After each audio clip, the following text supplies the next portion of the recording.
Okay, thank you. Good morning, colleagues. I don't know whether it's morning or afternoon, but my watch says morning. Um, Members on the high table, and then colleagues. I should have presented a paper today, but I cannot. I have to be in the chamber because budget debate is ongoing. And if there is anything about lands and forestry, I have to get up and talk. So I just had to run away to come and greet you and to let you know that I'm with you. When it comes to Geospatial, last week in my budget defense, I spoke about Geospatial and nothing else. Because I realized the other speakers were telling us about forestry, planting trees, but we can't see the trees.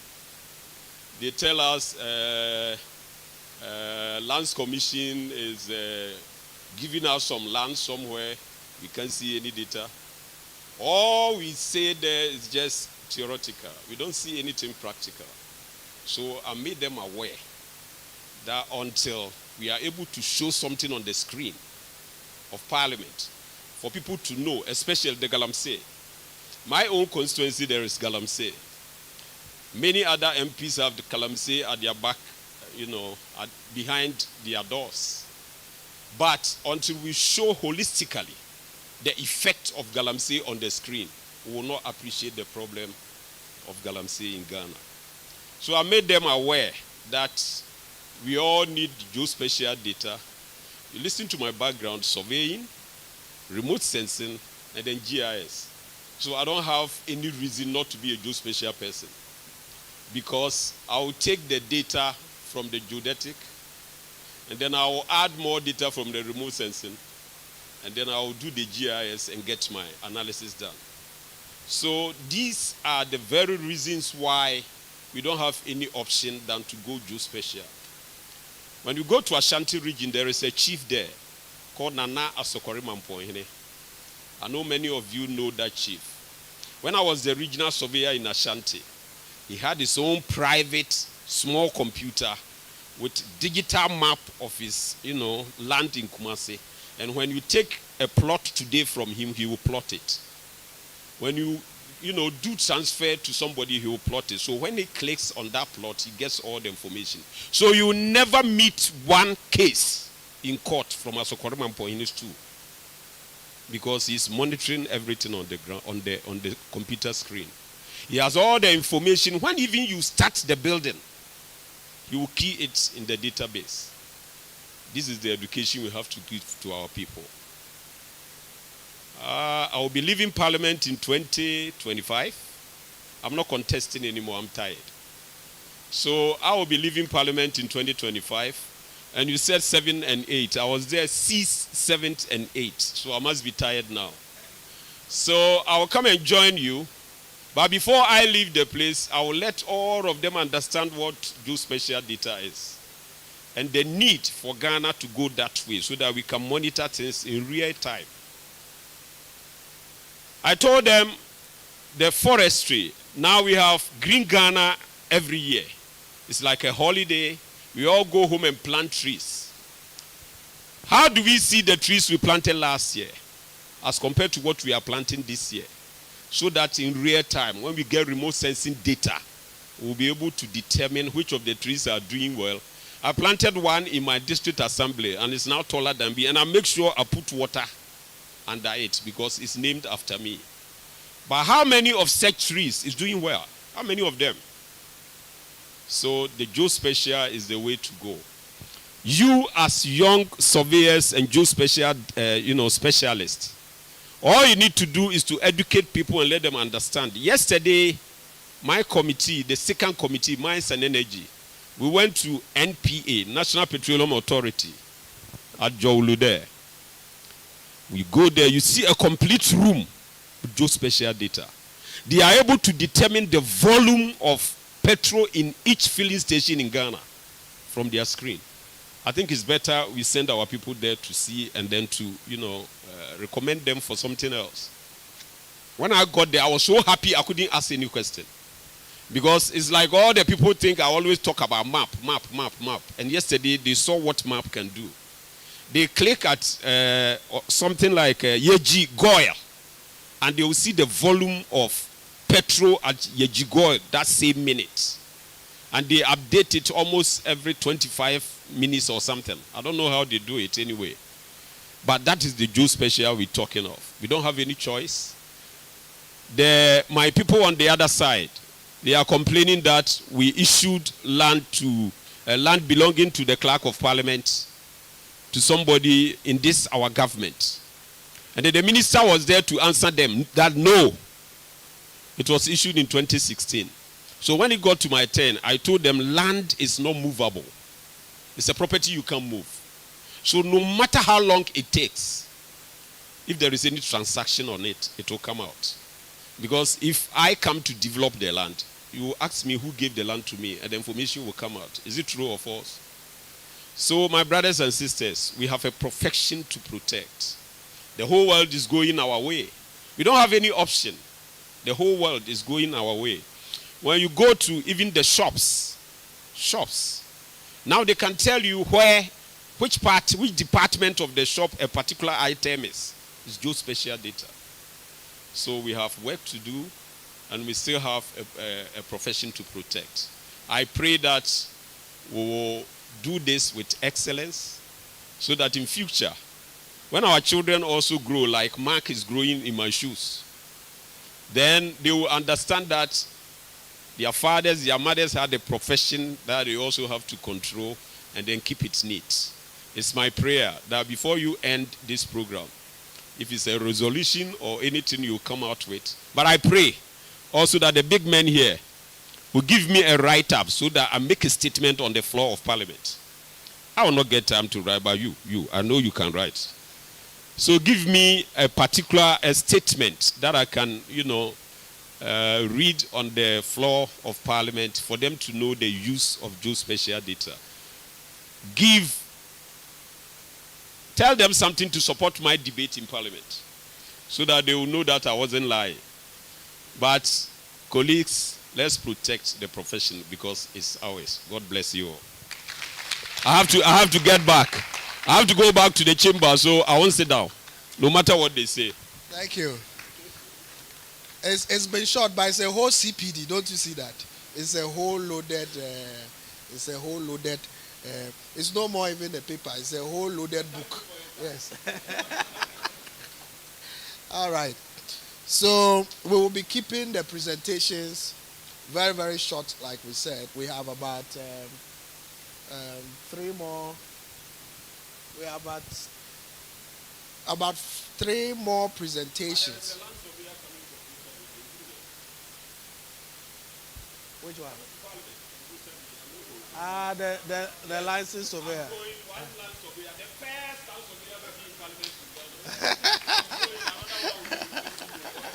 All right, God bless you. Let's put our hands together for Honorable. Yes, thank you. Right. So this time, we also want to take remarks from the Director for Survey, Mapping, and Division of the Lands Commission. When he's here, he'll give us some remarks and introduce the team he came with and the one to do the presentation for us. So let's also invite Na Ablai Abubakari to come and speak to us.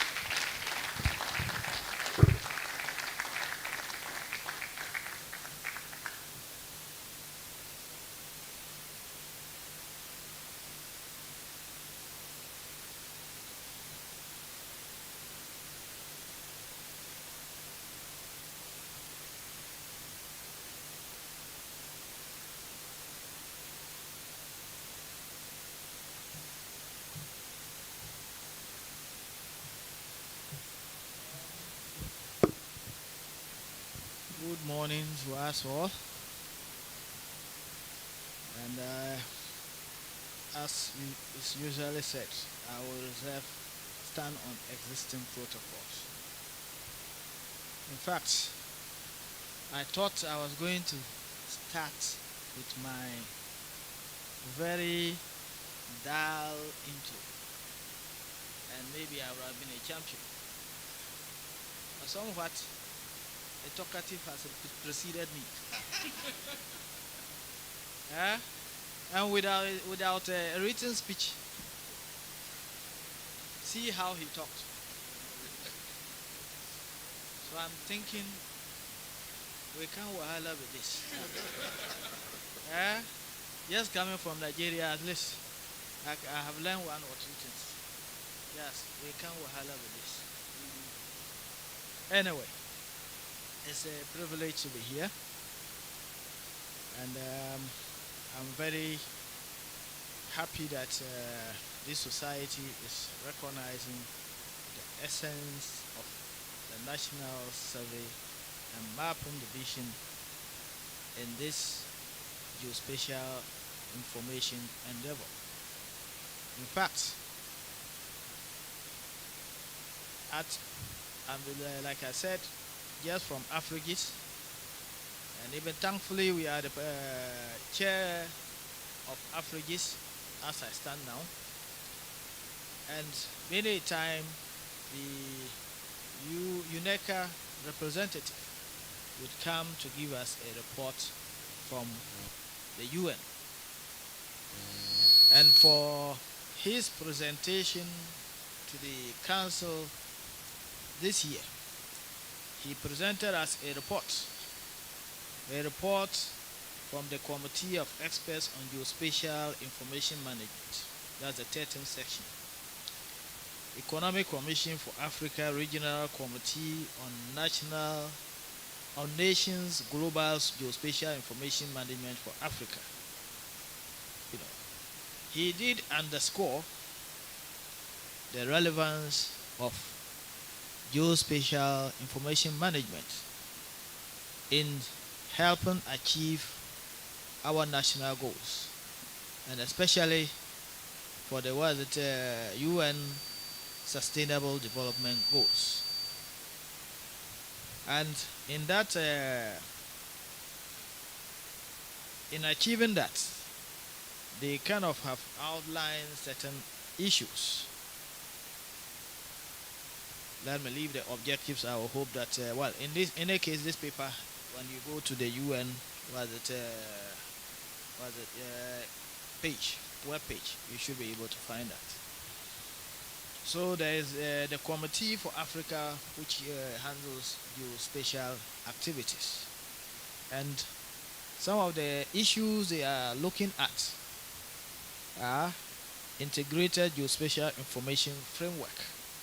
They're looking for a framework that the whole African community would be able to relate with, so that we can have a very well coordinated data interoperability. They are also thinking that statistics and geoinformation cannot stand alone. There is supposed to be an integrated use of both data sets.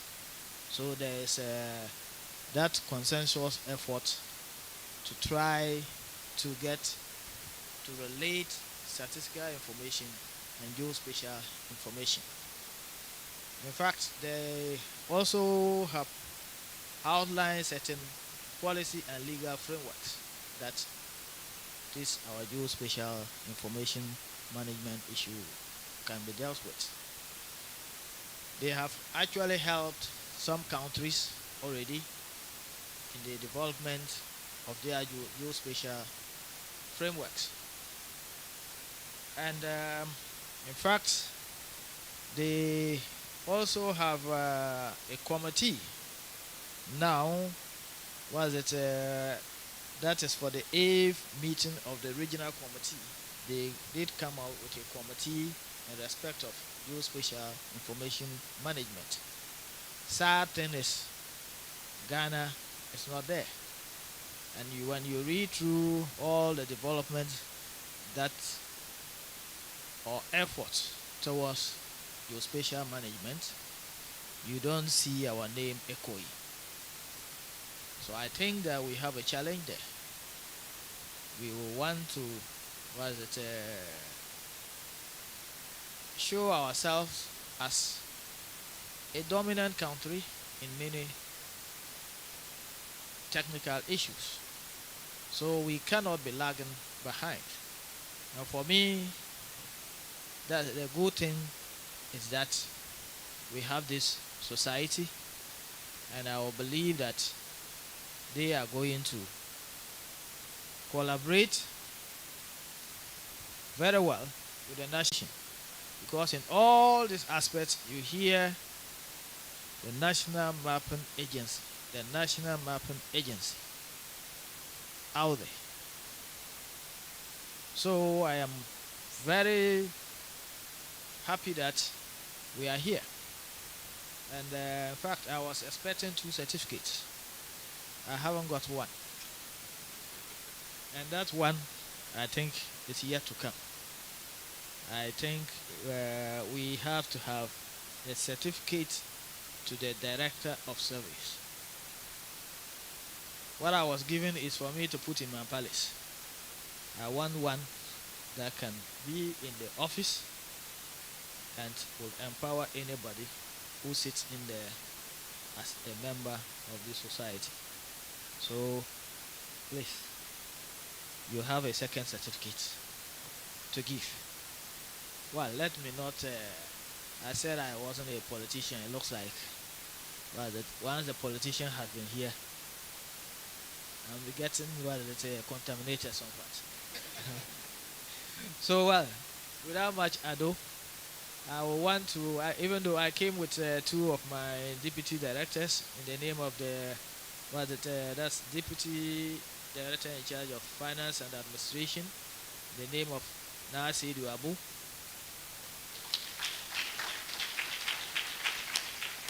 I also have the deputy director in charge of operations. He says Alaji, I don't know whether now he says he has a stipend on the a degree on his Alaji. I don't know the number now. Yeah. So Abdul Hanan Abu Idrisu. Yeah. I am also ably assisted by my personal secretary, who I don't know whether that man can ever get fat. You know?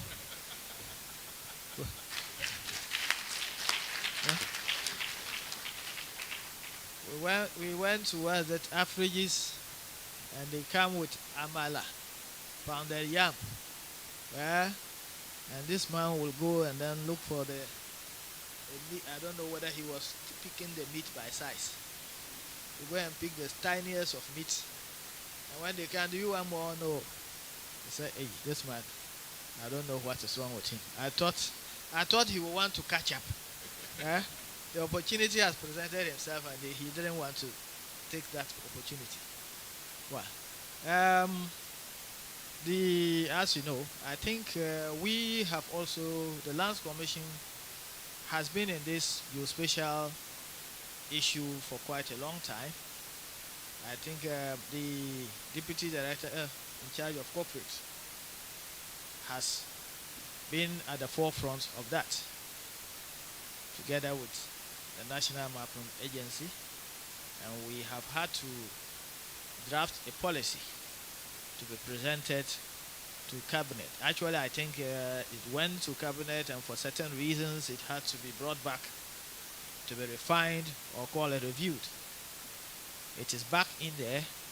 I think maybe he can tell you exactly where it is.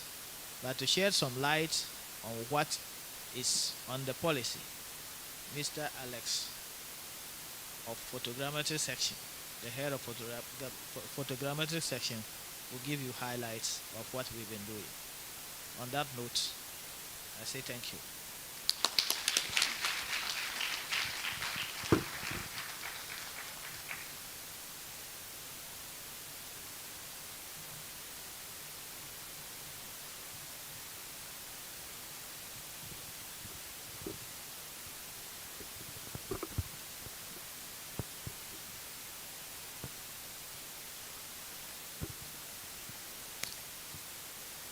So hello everyone. good morning. Is it good morning or good afternoon? Sorry. I want to thank my director for the introduction. Thank also and I acknowledge the presence of the Deputy Executive Secretary in charge of Corporate Services, my Deputy Directors, and thank the organizers of this AGM.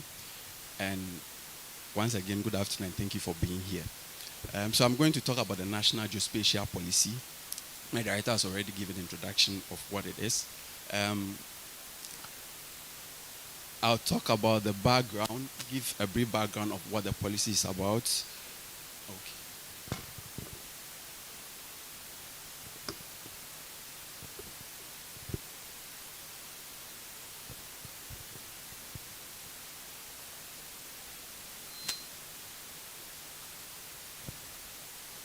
Yes, thank you. So I'll give a background on the policy, and then I'll show you there were some other policies that came together to make up the National Geospatial Policy. These are the National Spatial Data Infrastructure, the Survey and Mapping Policy, the Geodetic Reference Network Framework Policy, that's the GRM policy, and then we'll zoom in onto the Geospatial Policy itself, look at the policy objectives, vision, and then the current state of the policy, and then finally I'll conclude. So there's been a lot of reforms in the land sector broadly over the years. One of the main policies that came up was the National Land Policy in 1999. Now, it was supposed to form the base to link all geospatial data. And when you look at the aim and vision for judicious use of all land resources for all sections of the Ghanaian public, and this is supposed to be sustainably. And so you know that currently it seems the various agencies have data in silos. You go to the National Mapping Agency and you have, there is a utility services have data and the National Mapping Agency doesn't have. When you go to other places, the National Mapping Agency serves like a repository where all these geospatial data are put together. So that was the land policy. Through this policy, a lot of interventions have come forth. We have the lab projects, and it came with some different mapping projects. There were mapping of the southern sector, northern sector. There were efforts to create a new datum coordinate system. All these interventions have gone forth. So through this policy in 2013, there was a draft of the NSDI policy. Also, we had the survey and mapping policy, and then the GRM policy in 2014. And so the National Geospatial Policy that I'm referring to now is an amalgamation of all these policies. So when I tell you the current state, then you see how challenging it is to get one policy passed. So it became prudent to put all these policies, rather than passing these three different policies, to put them together and then do it once and for all. So there was a need to provide a single document containing the vision and guidelines of all these other policies that I've talked about. So what is the National Geospatial Policy? Then the NSDI. So here I'm taking each of these three policies one, and then we come to the geospatial policy itself. So it involves all geospatial data. So data which is referenced to the earth. So it's concerned about how data is managed, how it is shared, assessed, legalized, and generated according to national and then international standards. So that if you have data, you can just feed it into your system. If we are collecting data from ECG and then we are sharing it with any other agencies, the standards are there. So if you are talking about vector data, it's in standard form. The metadata, how it's supposed to be captured, is all open, and everyone can have access to this. And this also goes to also support the idea of the National Land Policy, which was for judicious use of land for all sections, so that the public can also have access to this data that we are talking about. So who are the stakeholders? So we have all government agencies, government ministries, departments and agencies, the private sector, academia, and also the general public, NGOs and citizens. So this is the structure, the proposed structure. So because of how critical the policy is, the highest office in the structure of the NSDI was supposed to be at the Office of the President, and then we have the NSDI committee, and then we have implementation managers. I won't go into this, but this is how the structure was supposed to be, the NSDI structure. And then we come to the survey and mapping policy. So we know the survey and mapping division, now a part of the Lands Commission. When you look at where survey department came from, even with the Lands Commission, there are a lot of functions of the survey and mapping division which have not been fully realized. So this policy was to mandate the survey and mapping division to become the national mapping agency. So all survey and mapping activities are to be done by the standard that were going to be rolled out by the policy. There was a need for a geodetic reference network, a common reference system for all our maps, all our plans, and also for the survey and mapping division to play the part as the national mapping agency. And then Lands Commission will be custodian. So this one will have legal backing, because sometimes there's this agency, they have their data once it was funded, though government funded, but funded through them.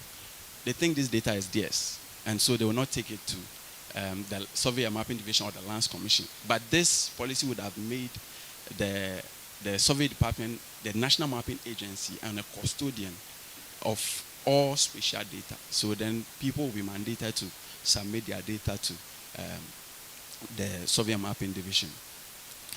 Then we come to the GRN policy. So in lab 1, the coordinate system used was UTM zone 30 north and then 31. There were issues about projection, which is exceeding into zone 31 when you are working in zone 30. And then in lab 2, due to the issues with the UTM usage, then a consultant proposed a new coordinate system, the GTM modified. So there was a need to have a common coordinate system for all our maps. So it would become necessary to also project or transform our legacy data into the new system. So the GRM policy was to come out with a single focused document that specified that single requirement, specification for that new coordinate system. And also we've had issues with height. So there are places where you can use your GPS and then you have the geoid undulation and you can convert your height into autometric height. Here we don't have that comprehensively for the whole country, though people have made attempts in specific regions of the country.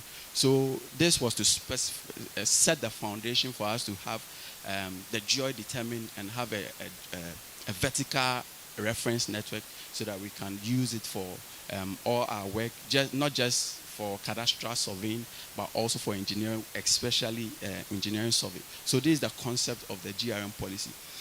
So considering all the challenges of these three policies and the process it will take to pass all these policies through, the process it goes through, it became prudent for us to put them together. And this was put together to be the new national geospatial policy. So the national geospatial policy is a combination of all these policies. So the idea was to address the challenges associated with surveying and mapping broadly, to create and making available important geospatial data, not just to our society, but to the general public at large. I had a contractor in the field share an experience. They said that there were times that Google went into mapping and they were scared in their industry there that, hey, if you are making high resolution data available to the public, then we'll go out of business. But it turned out that by making high resolution data available to the public, they created an interest. So now people want more data. So they got more jobs by Google venturing and creating high resolution data. People wanted for specific area that Google wasn't there. So sometimes opening up data will rather create a new market for us to explore. So also to ensure the wide range of stakeholders derive maximum benefit from the NSDI. So briefly touch on the aim and the objectives. There are two aims. The first one is to provide an environment in which there is open and easy access to high quality and up-to-date standardized and interoperable geospatial data. So the data is up to date, and mechanism will be created to keep them up to date, and then for you to be able to access them and use them. Also to support government in achieving its objectives by all stakeholders. And one of the key issues was that different agencies will go and seek funding from government to do the same mapping project. But if we have such a policy, if the National Mapping Agency flies the country, then this data can be used by multiple agencies. So these are some of the objectives: produce, maintain, and manage geospatial data sets. Ensure interoperability of data sets. So this will be based on the standards which are to be adopted. And then to continue to institute a legal framework to support the National Geospatial Policy. So because currently, though there are legal provisions, there's no legal backing that if you don't bring your data, or people don't understand why I've gathered my data through funding by my own initiative, why I should go and give the data to the National Mapping Agency. But this will make it clear and plain to everyone. And also to create awareness on the NSDI, or the National Geospatial Policy at large, and encourage partnership and collaboration. So this is the vision. The vision, pardon me to read it out, it said that the National Geospatial Policy of Ghana will provide the essential geospatial infrastructure that will facilitate access to, sharing, distribution, and use of standardized and interoperable geospatial data and service in an efficient, effective, and harmonized way, allowing the benefit to be shared by all stakeholders in the interest of Ghana. End of quote. So the mission, there are a lot of them. I won't bore you.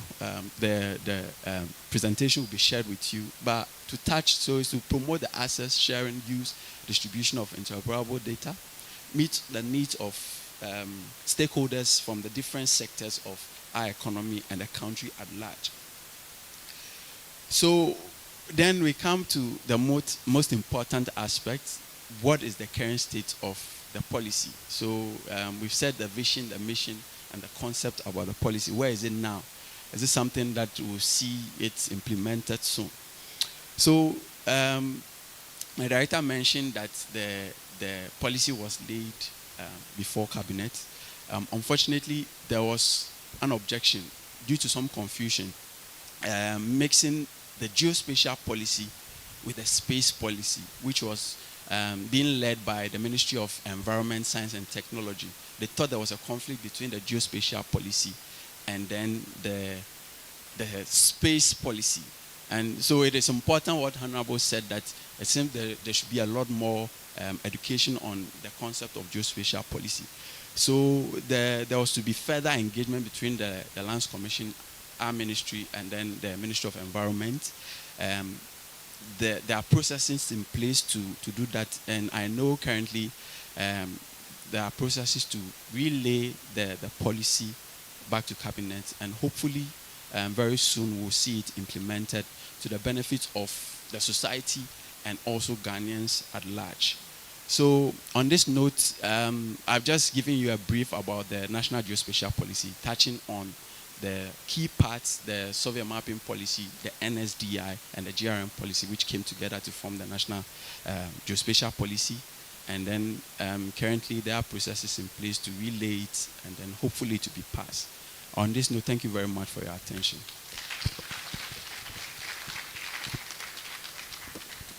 Thank you. You've been very brief and concise. So I'm sure during our CPDs we'll have time to go through that, and then maybe if we have questions we can ask.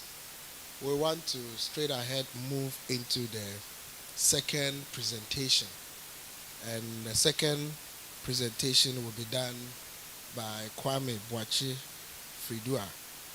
Kwame has over a decade of experience in environmental economics and natural resource management. His expertise encompasses areas like green economy, climate change integration, policy analysis, natural resource governance, environmental assessment, project coordination, and more.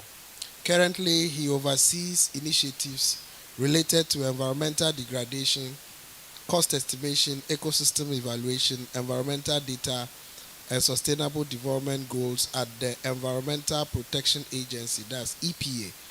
He played several supporting roles in Ghana's adoption of the Paris Agreement and the SDGs. He has served as an expert reviewer for the Intergovernmental Science Policy Platform on Biodiversity and Ecosystem Services, IPBES. Summary for the he is an advocate for data for policy and serves as the national focal person for Africa Community of Practice (COP) on Natural Capital Accounting (NCA) and the program coordinator as well, which is a World Bank program on NCA. So, if we have the slides ready, then it's my privilege to introduce Kwame Boachi Fridua to take us through.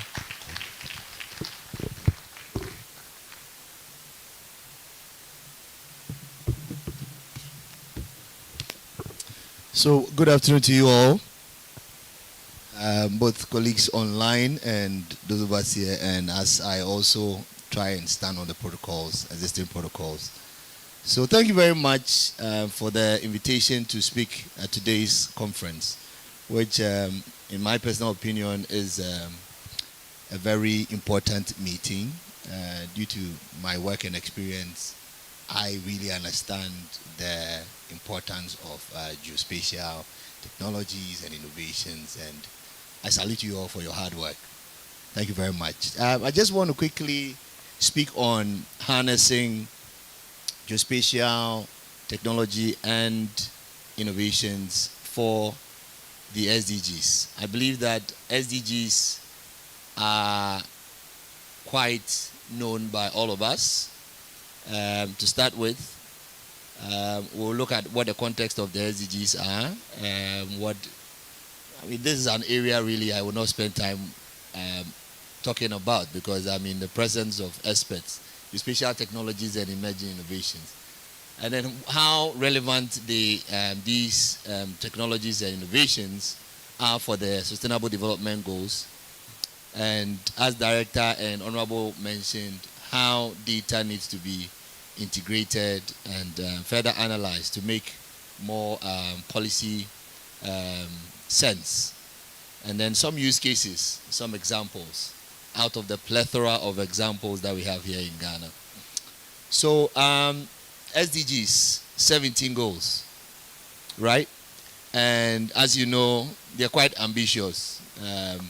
It's a global plan, agenda for transformation. Every country within the UN system has adopted and are implementing them. It's got about 169 targets and I think about 230 indicators. That's quite a whopping number of indicators and targets to measure. So let me just go back in September this year when the General Assembly at the UN took place.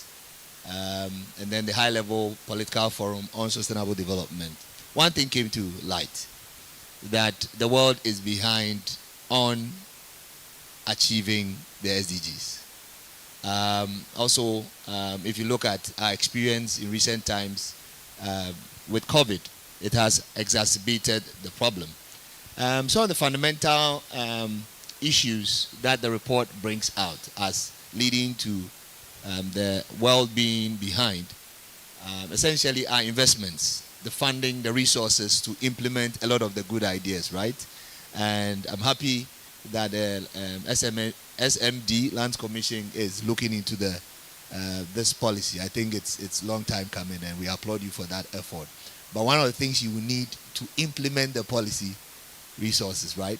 And so we hope that the partnerships and the collaboration and the urgency and the need for such a policy would attract such resources. Other than that, it becomes just one of those documents that really does not make that impact.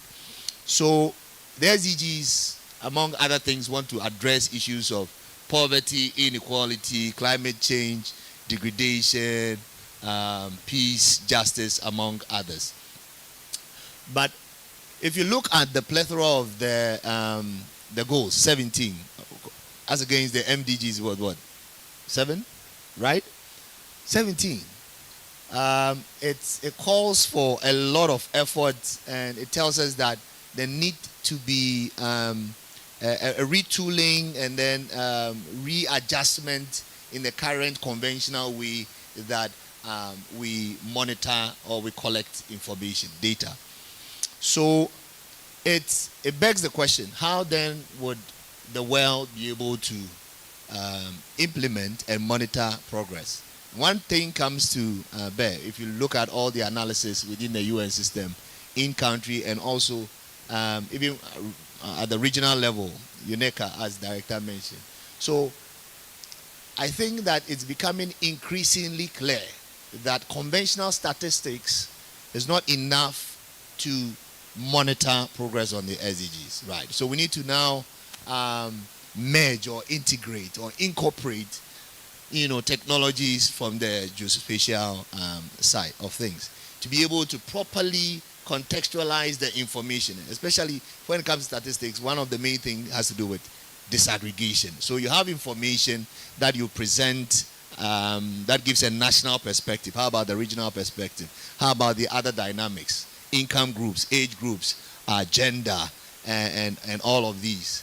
And we believe that geospatial technologies and innovations help us to do this. Within the SDGs, Ghana's implementation so far, Ghana has presented 2 reports to the UN. Well, first to the citizens and then to the UN, right?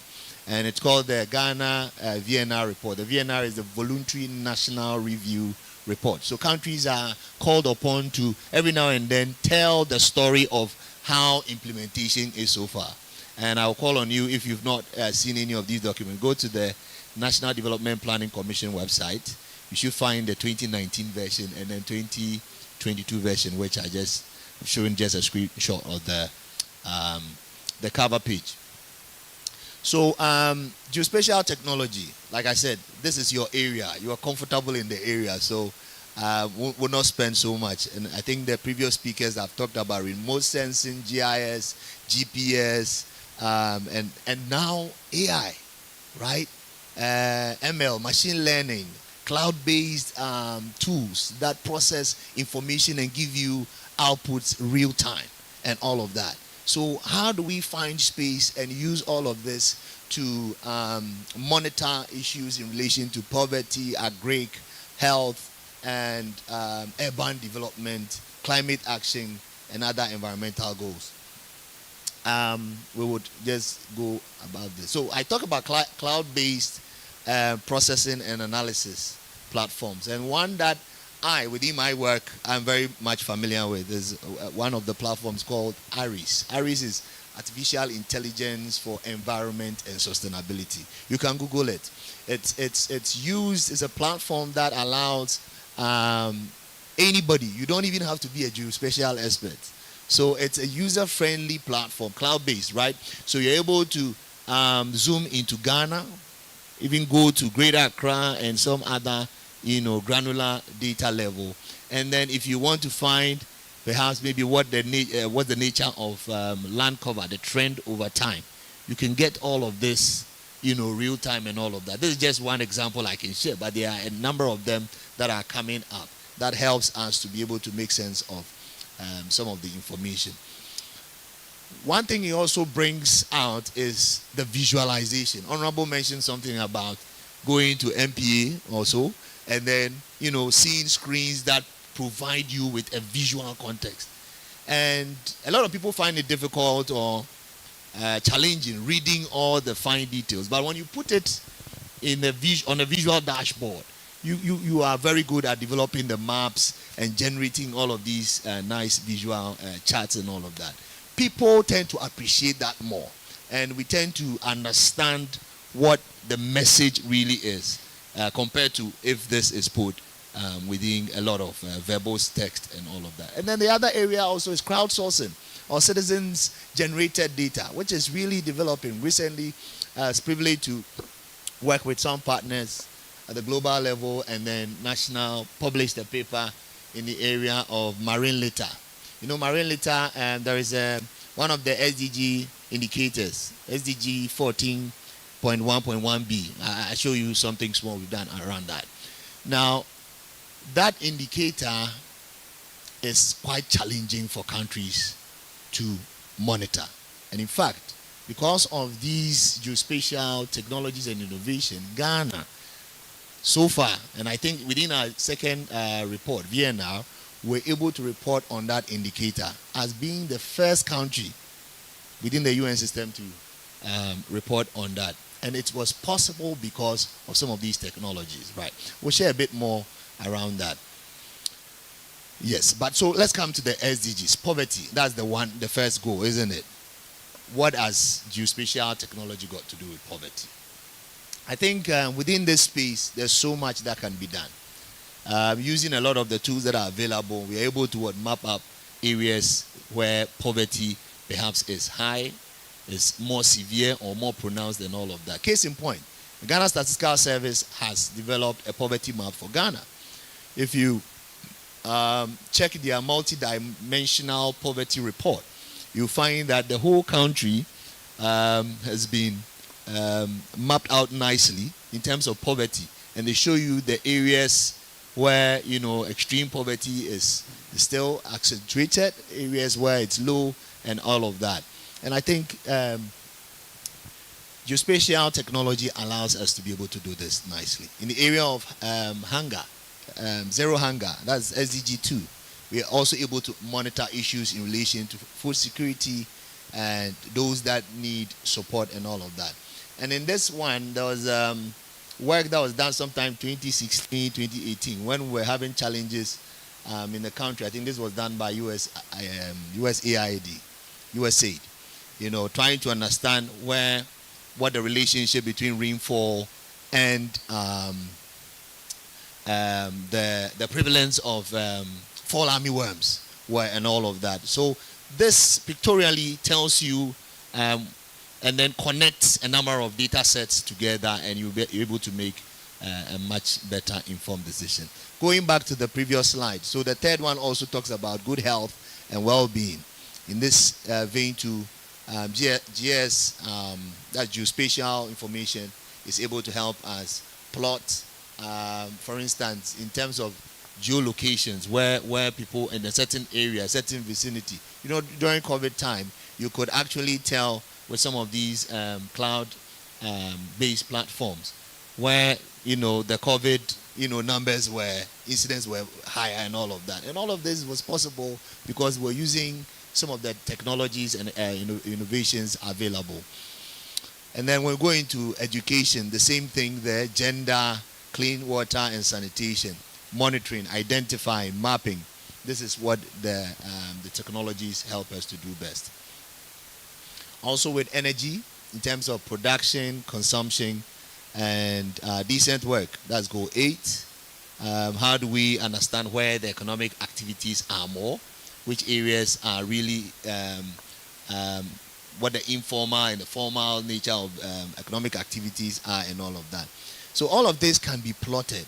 Anything, and I know you know this better, I think that anything that happens within any space, you can find a way to bring out more information that makes perfect sense in your area of work. The same is can be said for industry, innovation, and infrastructure, industrial activity, among others. Inequalities, are they reducing? Are they increasing? Sustainable cities. I'm currently doing some research work on how green spaces and green urban development, how all of this are factored in decision making at various levels and all of that. And I think in that work, one cannot do much if you don't do spatial temporal analysis and all of that. Some serious, when you look at the research available, people are analyzing big data using from the telecos and all of that, connecting them to understanding their relationship to well-being and all of that. And I think these are fantastic innovations and work that is happening within your community of practice. Responsible production and consumption, that makes goal 12. Climate action. I mean, this week, I think COP28 is ongoing in Dubai, right? I don't know. Some of you should have been there to to make the case for geospatial technology and how it helps to integrate all the information when it comes to climate change. But don't worry, I know some of your peers are there anyway. Right. And then life below water, marine ecosystem. So I'll share a case study. I don't know if somebody from LUSPA is here, but there's some work on marine spatial planning on this, and we can talk a little about it before I end my presentation. Life on land, which I also share some case study. And then also trying to map out conflicts and all of that. If you Google right now, you could get information on the current conflict between Israel and Hamas, where the hotspots are and all of that. This can be shown. Sometimes we watch CNN, they project this nicely on the screen, and they show you where the hotspots and everything is, and it makes visual sense and all of that. Of course, partnerships, and I like how my colleague ended on the policy, that a lot of the implementation will require collaboration and partnerships. And your community of practice is very crucial for helping us bridge those gaps and then providing the relevant information to inform decisions and policy. There are various ways where data integration and analysis can be seen. We look at how do we relate poverty and health. You understand? So there's a possibility of using GIS or geographic information systems, remote sensing, any of these technologies available to overlay household incomes with, for instance, medical facilities that are available within a certain jurisdiction, and how that connects to the prevalence of disease and other health challenges. This can be done. So when you're able to integrate all of these key items, it makes more sense and brings out better meaning for decision makers, right? And I am one person that always believes that we should not just talk about what we want to do. We need to connect our policy aspirations and goals with the issues backed by evidence or data. A lot of times I think some of the talk is just left out there, but we don't have much connection to data. And I think this is where we come in. Food security, crop yields, transport networks, modeling, vis-a-vis using demographics of certain jurisdictions and areas. I'll share something that the Ghana Statistical Service is currently doing, how they're putting the whole country on a grid, right? So if I think it's 1,000 by 1,000 meter, is it kilometer or meter resolution? I'm not too sure about that. But it allows you to, and it's interactive. Well, it's an ongoing project. We'll see just a snapshot of how it looks. And I'll share a link with you. You can always go and then look into it further. Now, that helps you to go into a certain grid, within their enumeration areas, and tell how many people are in the area. And it goes so deep and detailed beyond the district level information, and I think these kinds of technologies that are coming up are very relevant for informing SDG implementation and reporting. Then there is infrastructure planning, ecosystems valuation. I'll share a little bit about that before I end. Also, we look at general spatial statistics. When you usually do the maps and all of that, recently I had to learn this from some of my colleagues that I work with. We're doing some work on ecosystems accounting. And after generating some maps for some 2 data points or reference years, they'll need to do what they call change matrix, isn't it? That generates how the change over time has been, what is being lost, what has been gained. Just fantastic stuff that the guys are doing. And then predictive modeling, AI, artificial intelligence. And I don't know how far we are as a society in this area, but I think that we need to ride on AI and machine learning to generate the kind of outputs that we're seeking to do.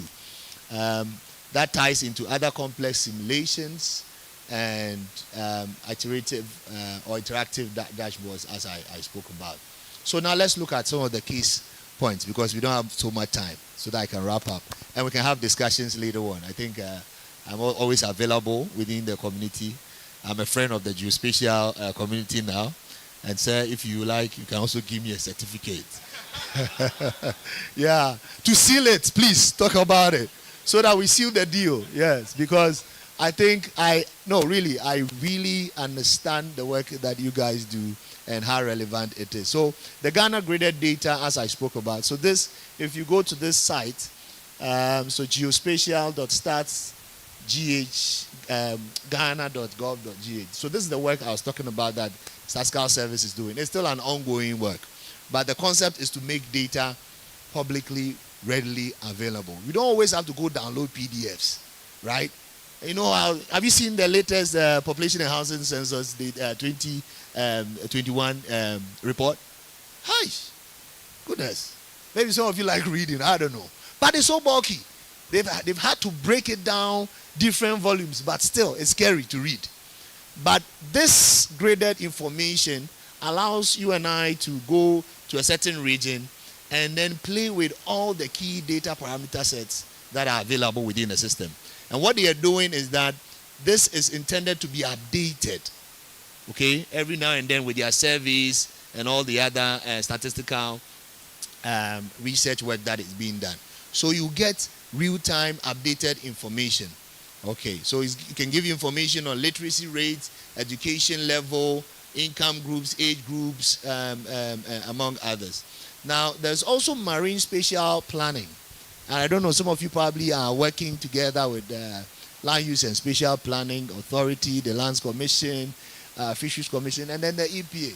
You know, marine spatial planning is also one of the key provisions within the SDGs, right? Countries are supposed to have or demarcate certain areas as marine protected areas. I'm surprised that it's taken us all this while. We don't have marine protected areas, but it's better late than never. Right now, there is work going on into this. And I want to call on the society. Some of these things, sometimes I think you can also submit position papers to support the government on some of the things they are doing and all of that. And I think that you should actually also be involved directly in this work. I mean, if I had my way, I'll invite all of you to all the meetings. Right. And so this is just some screenshots I've taken from the ongoing work. It's not done. I think they are still in the very early stages. A lot of consultation, a lot of visualization, and all of that. This I just picked from the team that are working in the various areas. So they are looking more at the western end of the country, around the coast. And as you can see in the map, you know, trying to plot the extent to which the planning areas. So this area probably would include areas where you can go do fishing, areas where some of these oil, what do you call them? The oil wells, or, you know, demarcations or are being made, and all of that. Yes, in terms of using geospatial technology and innovation, per our laws, the spatial planning system, I think you know this more than I do, Act 925, there is a certain graduation of how the spatial development framework is supposed to be done, right, from the national level. And I think this has not been completed. They've done some work at some extent, but they are still working for various levels. This is my comfort zone, ladies and gentlemen, and it's in relation to natural capital accounting. So this is it's not a new area, but let's call it is an emerging area. So natural capital accounting is saying that account for the stocks and the flows of nature in decision making, for short. But the UN system has made a complementary statistical standard. How many of you are familiar with the system of national accounts? So it is that framework that helps us to generate indicators like economic performance indicators like GDP, gross domestic product, right? So if countries compare their GDP, they say, oh, this country, they are generating more output. This country is developed based on these indicators. But this is the story. Over the years, this is what nations have been using. But it is not a sustainable indicator, because it only focuses on the economics. And you know, in sustainability, you are looking at three fundamental pillars. I'm wrapping up very soon. You're looking at the environment, you're looking at the economics, and you're looking at the social dynamics too, isn't it? So this indicator is more, it's more on the economics. It doesn't tell much about the environment, how we are treating the environment and all of that. So we can generate, let's say, $1 trillion of GDP. But if we don't internalize issues of cost of environmental degradation, how much of our forests have we lost? How much of our water bodies are we polluting? Is that factored in that indicator? No. So we're looking at what now we call the system of environmental economic accounting. Please, you can Google it. You can read more about it. And in that work, we've started doing some preliminary work, and this is a concerted effort. We've got institutions like SMD of LLC, RMSC of Forestry Commission, EPA there, Ghana Statistical Service. It's quite almost about 16 or 18 institutions working together on this. It's quite preliminary, and hopefully we'll be able to share more information with you. Now look at this. These are land cover maps, isn't it? You know this, too well. And so within this work, we are being able to understand, and this is typically for what we call within the natural capital accounting, land accounts and ecosystem extent, to be able to understand some of the dynamics in there. So we are able to tell how much of closed forest we've lost since a particular year, open forest and all of that. And this is through a collaborative effort. More information, more of the spatial statistics and all of that can be generated to understand further the nuances of the information as we have it. Yes, and let me just quickly say that since we're talking about SDGs, in this work, we are now being able to look at issues of land degradation according to the standard of the UNCCD. Okay, so we are able to estimate SDG 15.3.1 at the national level. This can be graduated to the regional level and to the district level. These are some metrics or some indicators that have been computed. And it's all because of the help of using geospatial information. These are some further write-ups. You see something like Etiwa here. We won't go too much into Etiwa today. Right. All right. And then now we also, through working under the Connect project with the UN environment, under a project called the Connect project, we've established what we call ecosystems baseline. So we know how much of our ecosystem is tropical rainforest, is tropical rainforest moist, and all of these various ecosystem typologies. I'm ending quickly. So there's another case study that has been done, and this one is a follow-up to what we did on the marine litter. So this is aiming to use drone mapping and marine litter hotspot generation or detection. So using drones and all of that to help us. So you see there's monitoring using the drone, fly over a drone over a certain coastal part of the country, dividing the whole place into grids, and then being able to detect. You see all the red dots and the yellow and the blue and the purple. All of them are type of litters that the drone is able to detect, and you're able to map and plot all of this. There is a feasibility studies that is ongoing. We intend to work with other collaborators and partners to be able to do a hotspot or a map of where the various we have major incidents of marine litter in the country. Yeah, so this one was, I think, a quick pilot that we did. So the project itself hasn't really taken off. Yes, and this is what I was just talking about. So it tells you the litter, and in the coloration is giving you what the what do you call it? The sizes of the objects that the drone is able to detect, among other things. This is fascinating. I didn't know the drones could do this. Right. Okay. So there was another one in relation to the petroleum hub work that helped us to determine ecologically sensitive areas, also flying drones, but that is not here. But I think there are so many examples, and from where you sit, I know you also know a couple of instances where these technologies are being used.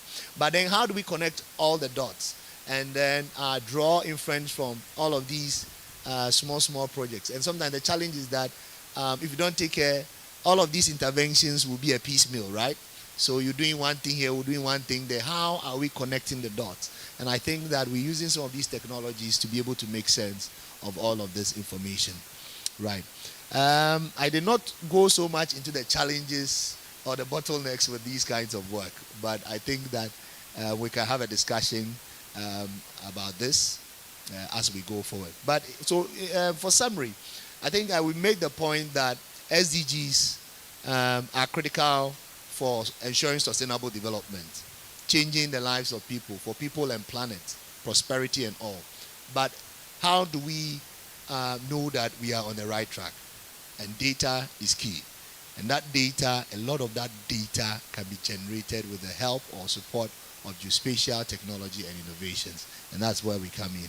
So I think that going forward, climate change issues, poverty issues, gender equality and all of that, the world has recognized. And I think Na mentioned, I think he talked about the UN IAEG, the Interagency Expert Group, now starting to do some serious work on how countries need to integrate geospatial information. And I think there's already a roadmap that they have drafted, and we should watch that space, especially within your community of practice, how best you can also make inputs into these areas. So, ladies and gentlemen, I think I would end my presentation here, and we can continue the discussion via email, by phone call, and other means. Thank you so much.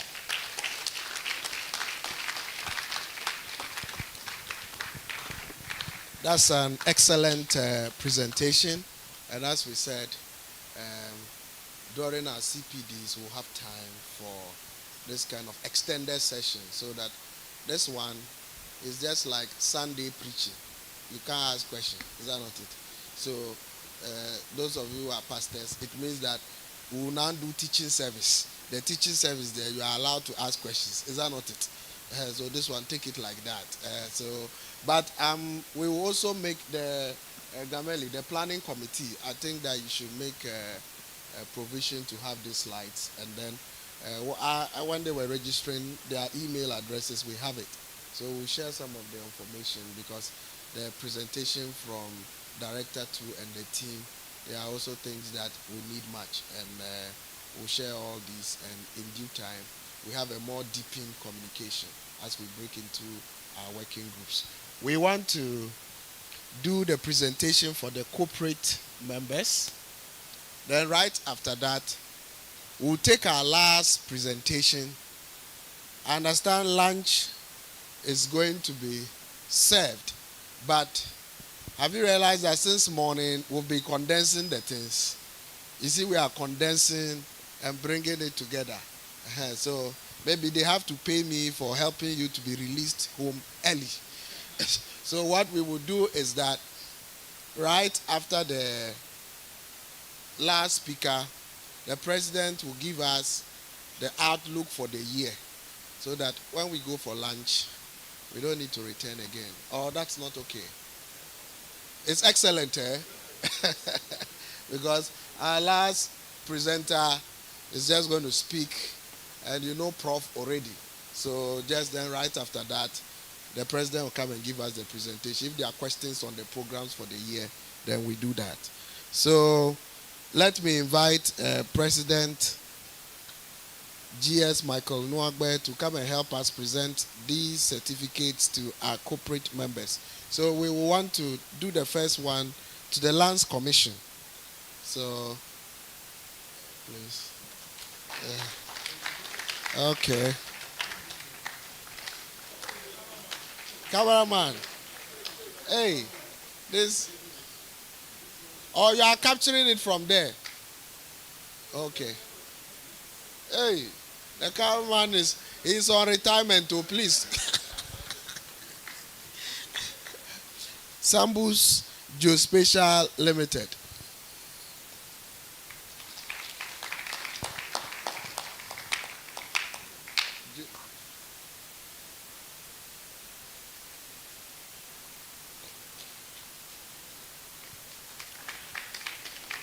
Hey, so who is now the official? You are now the official.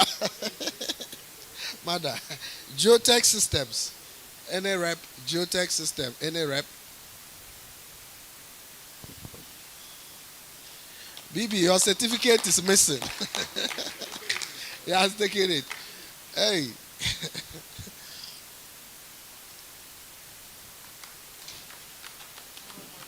Hey, he has come back from retirement. Fast, fast.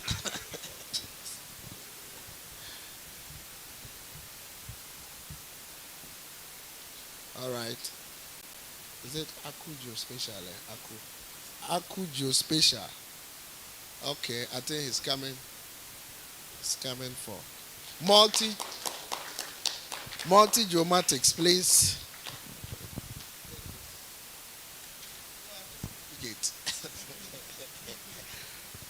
Multi geomatics. Any rep? Multi geomatics. Okay. African Surveys and Imaging Services Limited. Nowadays, that what is it? Online. No, it's online. So that we go. No, it's online. Okay, so now we will want the president to want to award an honorary member. So Thank you very much. So now we've been talking about precision and accuracy. And there's someone among us who's always been debating precision and accuracy. And through that, he started supporting a number of organizations with geospatial activities. He supported Ghana Water with a number of drones, about 14 to almost 20. Then looking also into the country, he found a university he saw that they needed help in the geospatial training. He bought them a number of drones. If I'm not mistaken, it's about 8 or so drones. Bought them total station, level instruments, and other geospatial training equipment. He is equally trying to support the military and some other organizations also in the geospatial aspects. And he's been supporting us also in sponsorship. And we had our first partnership with them. So if you see, there was one sponsor in there, which is called Waterworks. So I said that 10 utilities in the Netherlands came together to come and support Ghana. And being able to support us so far and the way it's going, we've been thinking that even though he's not a geospecialist like us, he's seen the need to support the training of members.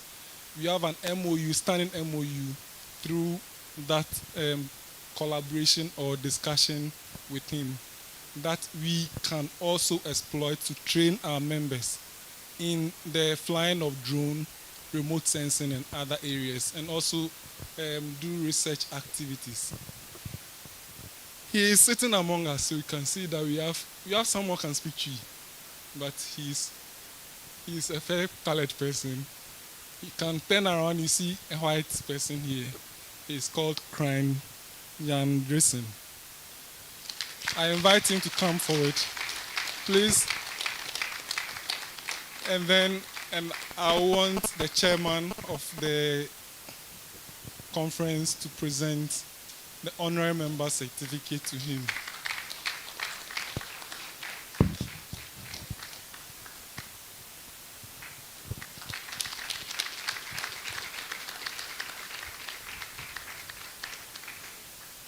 So, Crime, now you have precision and accuracy, and you can tell us something little before you sit down.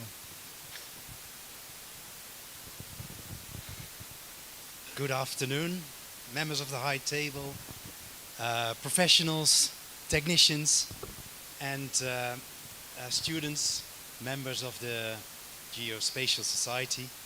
It is a pleasure to be here. Thank you very much.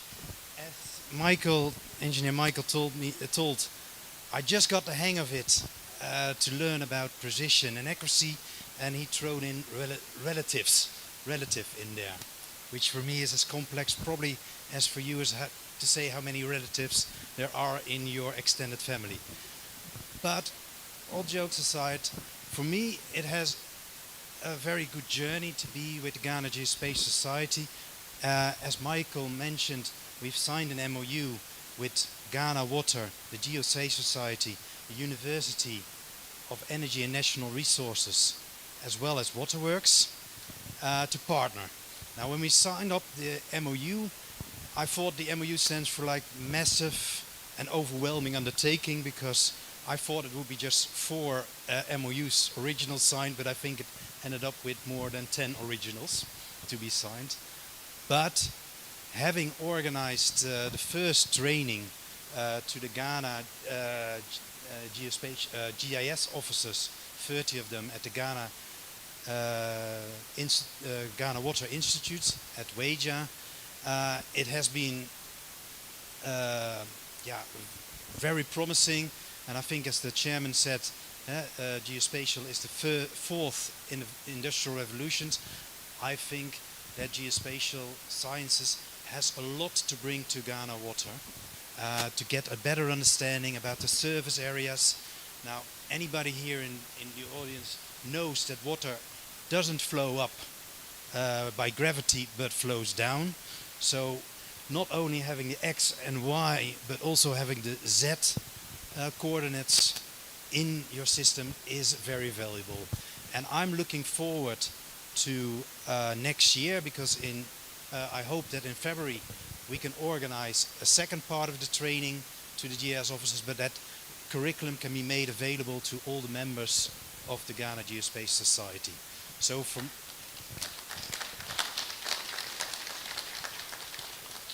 for me, the MOU has been a massive opportunity underway. So with that, I'm very honored to be here and having to receive this award. So my thanks to my colleague and partner at Ghana Water, Engineer Michael, but I also want to give a shout out to Dr. Lily, who's at the University of Energy and Natural Resources. So thank you very much to all of you. So thank you. So we'll be doing more of this partnership, and I think we've initiated a few more that are yet to solidify. So we should expect more of this, so that we offer opportunities for us to learn, collaborate, and also develop our country.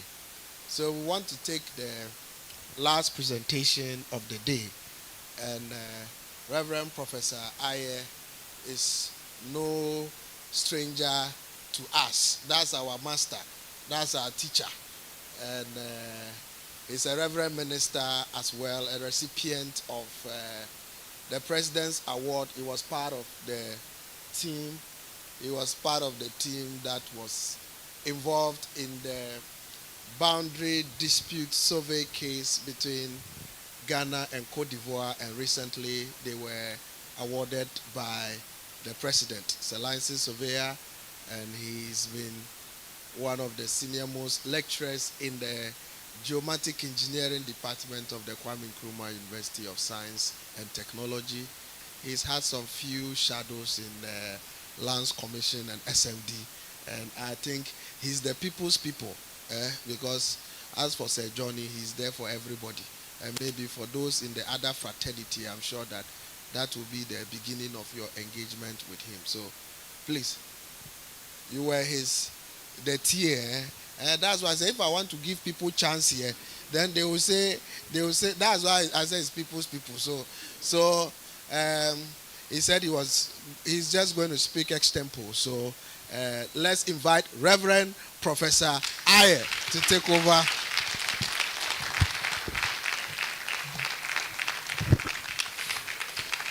Thank you very much, Mr. Moderator.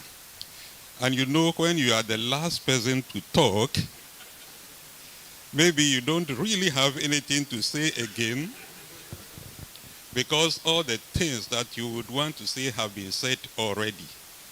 And we will not want to go over what has been said previously. I want to stand on all existing protocols, and I want to say that it is a great privilege to be here, and I am always at home As for Professor Jones, I have known him for 34 years. We used to work together in the survey department since 1989 until I left there in 2002. 2002, April, that I officially left. And Ben, Ben, I have known Ben from childhood. Amen. Actually, we used to stay in the same house in North Kanishi many, many years ago. But we can see from all the presentations that have been made that all the Millennium Development Goals really require geospatial tools and techniques. Despite overall reductions in poverty, for example, there is no doubt that inequalities still persisted or even increased, talking about the Millennium Development Goal of poverty reduction. For instance, the poorest and most marginalized groups often saw the least progress, which may not have brought them above the poverty lines. And even though Ghana as a nation has developed several poverty reduction strategies, such as the GPRS-1, GPRS-2, and so on, I came across an article which was written by Social Watch Coalition in a publication of Wednesday, 1st November 2023. That is very recent. And in that article, they termed our poverty reduction strategy that it was a strategy that made little progress by failing to improve the conditions of Ghana's poor. Whereas it is not in our significance to dispute achievement rates in poverty reduction and hunger eradication, for example, we can bring to the fore how geospatial data can identify impoverished areas and how it can be used to monitor agricultural productivity, as other speakers have also said. And we may also use the techniques to produce not just statistical maps that show statistics, which the politician will struggle to make meaning of the figures. But can we really think of other kinds of presentation? For example, can we use cartograms, for example, to present poverty in various areas so that when they just look at it, they will know that really this area, the poor are there as opposed to this other area.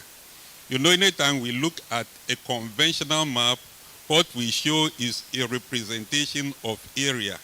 Can we modify it with our knowledge, for example, to represent statistics so that when the politicians look at it, it brings out straight away areas that are marginalized as against areas that are not, so that they can quickly visualize instead of the usual kind of tables.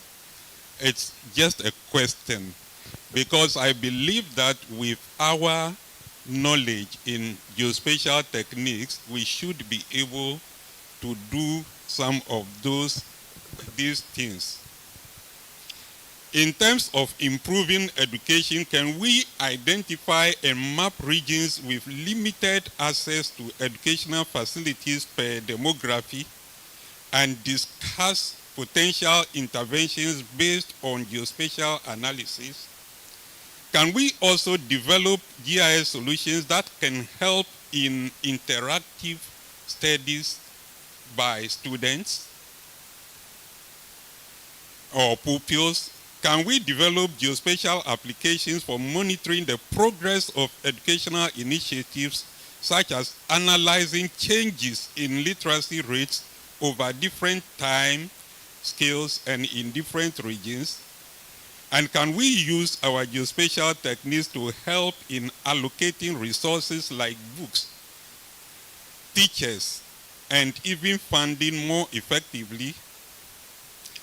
And during situations like pandemics, can we help identify areas with limited access to internet or technology and guide efforts to provide remote learning support? And talking about gender disparities, can we actually map and visualize gender disparities in different regions to highlight areas where women are particularly disadvantaged in aspects like education, employment, health services, and political representation?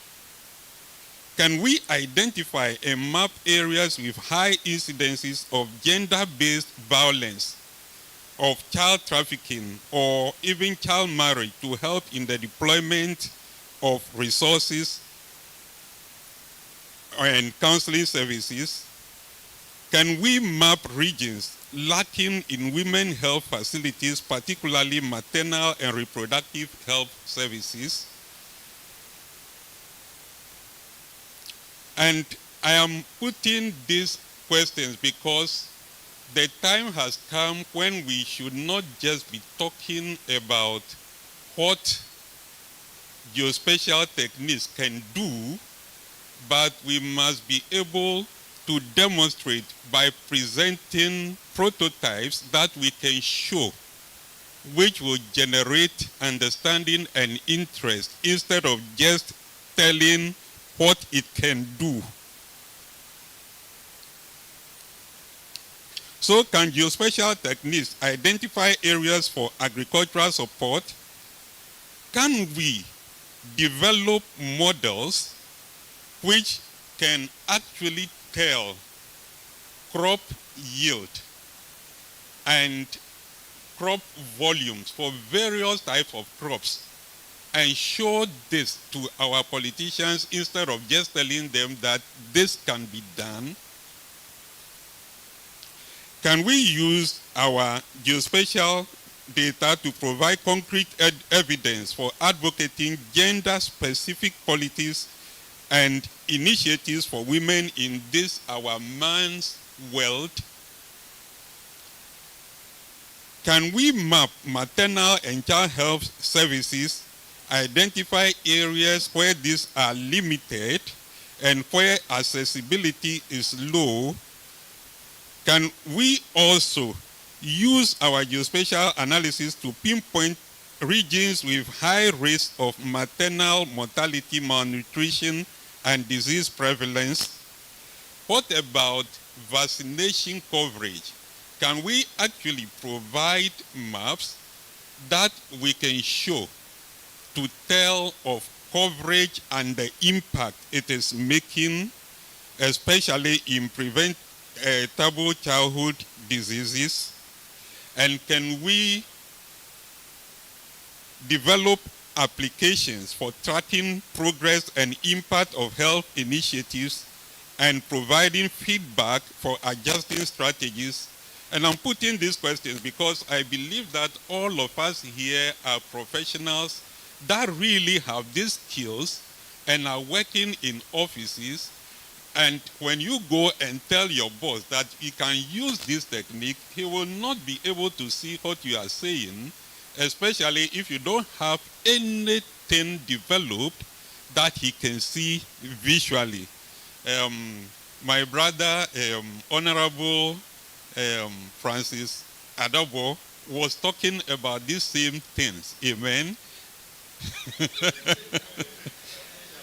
Yeah, because I was also introduced as a reverend minister.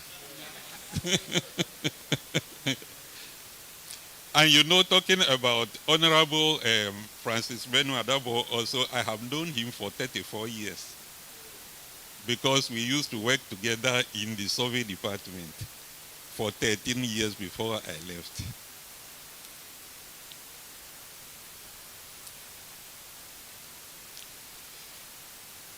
So if we can do all these things that I have mentioned, and there are more I've written down here, but I do not want to bore our gathering with all of them, then we would have been making a headway. So this afternoon, I want to provoke us that it is not enough to be talking about what geospatial techniques can do, but we must now go further, develop prototypes or things that we can show to actually tell our story better. Geospatial techniques can help us in creating self-employment opportunities. Can we come together, form consulting services so that skilled individuals offer geospatial consulting services to businesses, government agencies, and NGOs?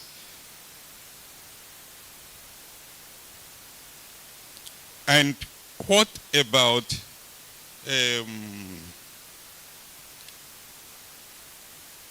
environmental monitoring? The last speaker has spoken a lot about that. And what about disaster management and risk assessment services? Recently, we also what happened with the dam spillage. And I'm glad that Geospatial Society, we wrote a small article on it, but perhaps we could go a little further than that by getting hold of the data and developing our prototype model so that we can show them that this is how you monitor dam, and then you can actually plan for spillages.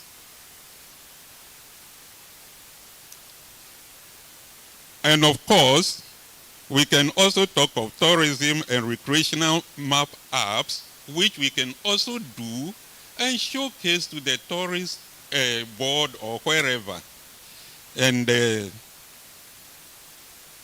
effect, there is a lot of things that we can do. And I want to charge us as practitioners that we can effectively market our geospatial techniques for integration into national development planning through a series of strategic and targeted approaches.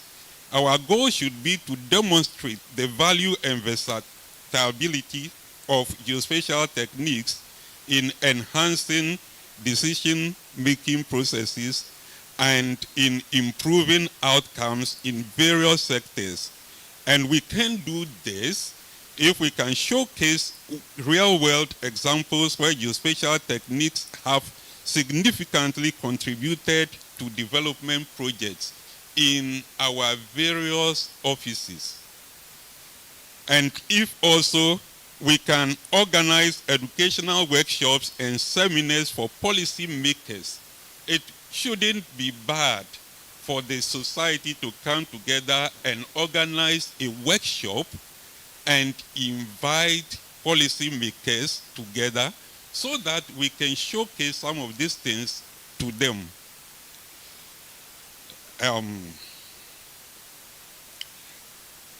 So we can show them how they can use these practical applications in development planning and how they can solve specific problems.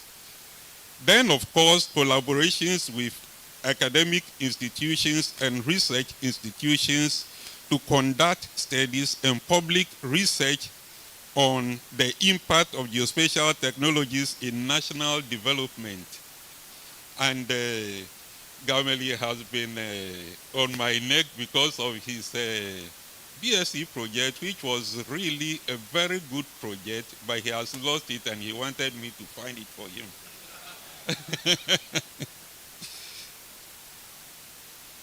Yes, yes. Because based on that one, we got a project to do from the lab.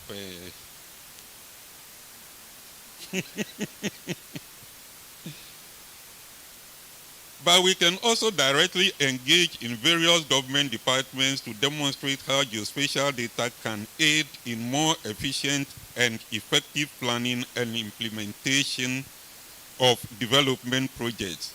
We must be able to develop tailored, customized geospatial solutions for specific national development challenges and market this. And of course, we need to do a lot of media publicity to raise awareness about the benefits of geospatial technologies.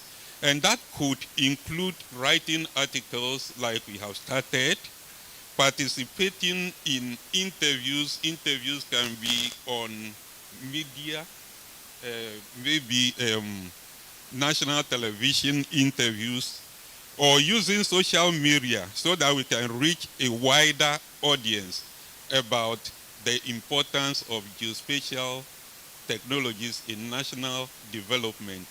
If we do not market these things, then forget about it, because the Minister of Environment will always think that the moment you hear spatial, then it means exploration in space.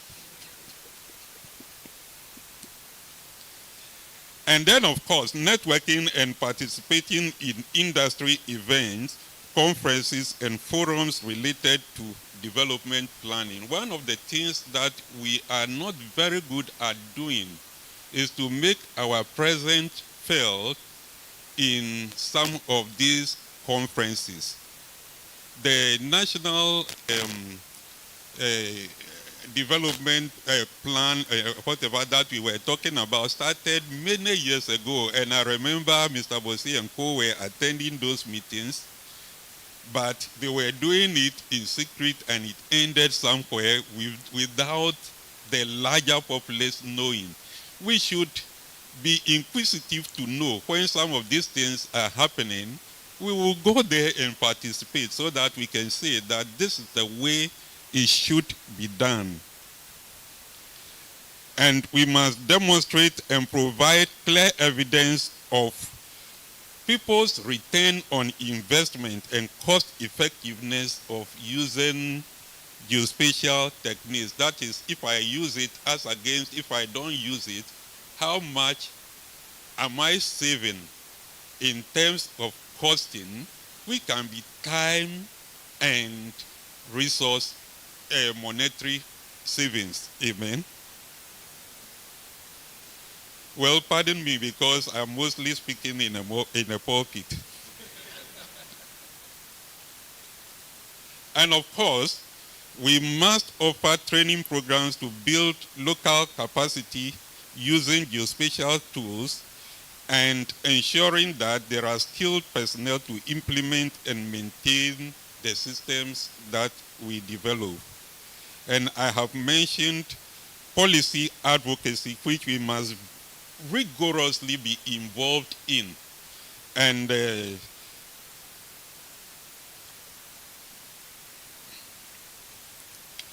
of course, I believe that if we do these things, marketing geospatial techniques successfully, then we will find that it will really seep into national development. So I want to call upon every one of us that let us together chart this strategic path, and with time, we will see dividends of our collective efforts. And thank you so much for the opportunity. Thank you.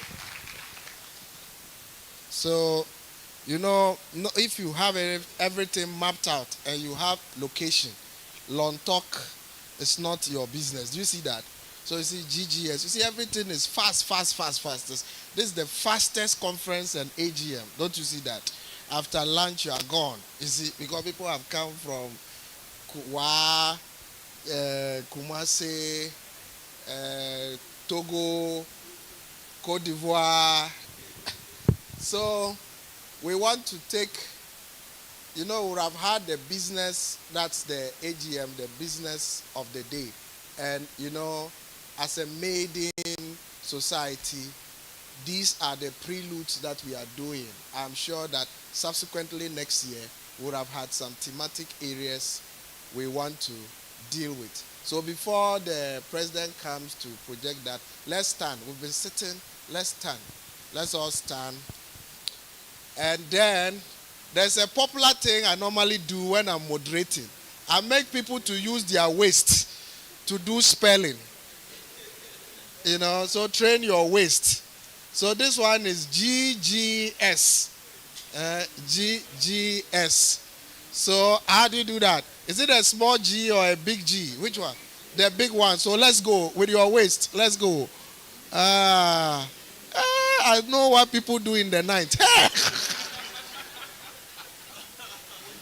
let's take the second one again. Let's take the second. Okay. But the woman, what men can do, women can do better, please. So let's take the second one. Okay. All right. Then I think director is taking leave of us. So he's exempted from the waist exercise. I wanted to tell you, when you put on is double small, you can do waist exercise like this. So let's do the S. Let's do the S. Let's go. This one, of course. Hey, old soldier. Okay, that's fine. So thank you very much. Let's take our seats and then we can have the presentation. Okay, Michael.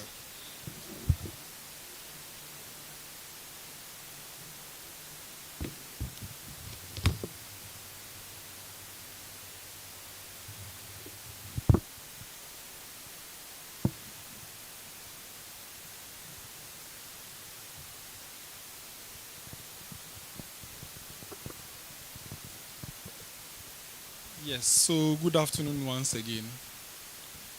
So you are looking at business for the year 2023. We have a list of things that we intend to do. One of them is not on the slide that he's showing, but I'll insert it. It's on mine. So we first want to start with our CPDs, the continuous development programs. We've been having, this year we had about 14 of them. If you count the CPDs we had, 14. That's our first year. The first one began with the early 34. We then had something from the geo-utility and engineering. And then we had something from the, I think, the IT and artificial intelligence working group. But then we have 7 working groups. So you see that the year is too small for us. So we want to have more CPDs next year. And we'll be touching a lot on the things that have been presented here and other areas as well. So just be prepared, because we want to prepare all of us to bring about some change that we are expecting. When the director SMD was speaking, he said at the UN, when we are speaking on the geospatial issues, we are not having any fiscal presence for our nation. And we want to start with ourselves. We'll see what we will do with the public, and then with our young ones outside as well. Then we want to have inductions. So as we were planning for this conference, I think the last 3 days, I received more than 100 calls of people who were not on the list. So telling us that there's a lot more people than the people we inducted here. So discussing with my ESCO members, we are thinking of having quarterly induction so that we can have them inducted, not in our conference, but just induction ceremony. We would have them apply online. We'll review, it goes to the membership committee, who will review all that document. And then when they are admitted, we induct them, so that we don't have so many people calling us last minute to be added onto even just a PowerPoint slide and get their certificates later. We want everyone to get the certificate at the induction ceremony, so that nobody will be in a hurry not to take the picture here. You can also bring your wife and take your picture, as it happened here. Because I had a lot of attacks outside that you did not call my name to come and take a picture for my wife to see me. We don't want that to happen next year. Then from our IT and then artificial intelligence working group. So they are planning for us to have a geospatial hackathon seminar next year. So they would open it up for us and other people to compete. We want to see the use of the artificial intelligence, ICT, to develop innovative solutions, not for us alone, but for industry. So at that particular conference, it will be like a competition, and then we invite industry. The winner will get an award. We expect industry to employ those among them who are also not employed, because in that competition, a lot of the programmers might not have been employed. So we want to open that avenue. Come, show your skill, industry, look in and pick whoever you think will be suitable for your organization. The date will be announced as we move on, and all the modalities will come out. Then we want to launch our journal. So if you see the speakers that spoke, a lot of the things on the SDG, we need to be reading a lot to be able to catch up with what is happening. They rushed through the 17 areas of the SDG, and I can say that we've not even read half of whatever is happening there. For us to implement anything there, we need to read a lot. We have a journal and publication committee. The chair is the one, he's here with us. Reverend Professor Aye is part of that committee. We've got a name for the journal. They've developed a roadmap towards the launch. We are expecting to have it launched. Not that we'll launch it for outsiders to publish in. As we are reading and we are working, we are expecting that we publish what we do. We want to develop a community that is interested and is actually writing. For us to bring about change, we must write. Reverend Aye just spoke about, we need to not just write for the journal, write to the website, the social media, papers. We want to bring about a change, a particular change in our country, not the passive one that will be watching anything happen. Some of our members do write, but we want a lot more people to write. Then we can bring the change that we are expecting. The journal will come. This one will be from industry. You know, we have the working group, so it's scientific and technical. So that we, in the technical side, those working in industry, we are working. We should be able to publish whatever we are doing for others to learn. The oath we just took, we said we will share our knowledge freely with others. We want to get others to be on board almost to the same level that we are, so that when we are talking, they should be able to contribute, and then we can develop our nation together. So as they will also bring about all of these modalities for the launch later on in the year for us to see. We'll launch our journal, and then we'll be expecting us to have our papers in there. It is not going to be a local journal. It's not in Accra, it's not Ghana, but it is going to be global. Anybody anywhere in the world will publish in that journal. So if you do not publish, a lot of people will publish. But then you should now put your work for it to be tested, reviewed, peer reviewed by other professionals in the world, so that you know that what you are doing is not just limited to your small corner, but can be applied anywhere else in the world. Then we are also planning to form spatial thinking clubs. So as we said, we want to have our presence not just among us. We have our young ones in the SHS, JHS level. We want to take clubs to them. 20 years time, they will be the people replacing us wherever we are. They may not necessarily be geospatialists. That is what you have to know. But then they'll be formulating policies that will either kill or make us. Now, if you are able to form that club in there and then teach them, introduce geospatial to them, they are able to think and use location.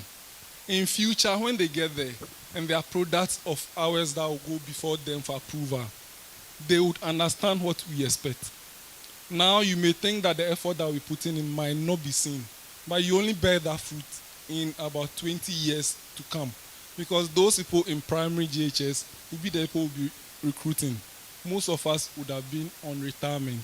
We may not even see that fruit, but then we should have a society that will build that particular, plant that tree that you may not enjoy, but our future generations will come to enjoy. So with this, we are planning to have that in 10 schools. We'll set out the criteria, but then we need volunteers. So we'll be having about 2 people per school. And from our calculation, we'll be having about 10 to 12 sessions. So a week, 1 hour a week at the school. And then we take them through various geospatial techniques. Then getting close to the World GIS Day, we could have a competition for those schools. We know some of our corporate member service providers in the geospatial field have started something similar. But then you see that they can't go far alone. We want to help them spread it far so that we have a lot more people on board. And then we would have them use the geospatial knowledge. I happened to be a judge in one of that competition, and I was so impressed by how they were thinking, those kids there. And at our level, maybe we never even thought of anything like that. But they are using it and solving problems. Those schools that it's been introduced to. So if they continue that way, I think the future will be very, very good. 10 may be small, but the impact is not little. That's what we can start now. As we go on, I'm sure we can expand further to increase the number of schools. Then we also have an annual conference next year. So we have an annual conference which we'll be planning towards as well. And as we'll have something similar, but not on this particular theme again. And now my next slide is not there for you. So we'll be also looking at launching the student chapter in the various tertiary institutions. As we started, a lot of work has been done on the ground. We've gathered a lot of students. They formed their WhatsApp platforms. Conversations are going on. I think we had over 50 students among us here. And they've been asking for us to launch the student chapter. So within next year, we want to launch that student chapter on the various campuses. We want them to have their own conference. When we are having a conference, we invite them to equally join us. We want them to participate, present papers on the theme that we have, so that it is not, there shouldn't be a disconnect between us and them. There should be an easy transition. When they graduate, they should just come and easily be able to be part of us. Then these are other items that we'll be using for our CPDs and all of that. So we'll be having, most of our activities are online. So we have our Zoom license that we'll be using. And then our website too, that we have a lot of activities going on there. And then we intend to also have our office set up. So currently we are patching with a member in this office. But next year we want to have a dedicated office with 1 or 2 staff that can be receiving calls and be doing the administrative work on our behalf. And then this is not the last. We want to have partnerships. So we've had partnerships come in a lot of the discussion. So we want to have partnerships that we have one organization that will be a mentor to another organization that will need a lot of help. So we'll be doing some form of assessment of our organizations. Yes, we have a few corporate members within us now. It is our intention to increase that number. But even before we get there to increase that number, we have a partnership committee, and we want them to start assessing the various organizations. Those who have very high level skills, we should be able to then mentor the other ones to also come up. Because you look at some of our organizations, VRE, Great Co. You go and assess, and maybe there's no presence of the GIS there. But then they may have some data scattered there. We do have our service providers among us who also need them to get in that area. We have a lot of us also in consulting who would have wished that these people would come on board. So we want to see how we have these partnerships. We get them on board. We have everybody come to that level of the GIS, then when you go in there with your expertise to be a consultant to the organization, it becomes easier for you to enter. But then their operations will also be much, much better. Then you see we issued one communique this year, which a lot of our members were excited about. We want to be speaking to a lot of national issues. So not just because there was flooding there that we have to speak. So as I said earlier, we want us to be reading. And that communique actually started from our WhatsApp platform. The discussion started. Then the Journal and Publication Committee took it up and developed that communique that went out. We want to speak more on those national issues. And if we are able to go far, then we can have a workshop and then we invite the policy makers and have some engagement, have some presentations. And these we are expecting to come from our Journal and Publication Committee because we are strategically placed them. And one of the programs we are expecting is to influence national dialogue as we move on. So then we have our budget there as well. So this is what we are having as our budget. A lot will be going out to seek sponsorship. We don't have money in our pocket, but we have plans to improve the nation. So this is the budget we have. We'll go out there, we'll look for money as much as possible, and then we'll work. But then with the areas that will need you to come as volunteers, please make yourself available so that we can bring about the change that we all expect in our country.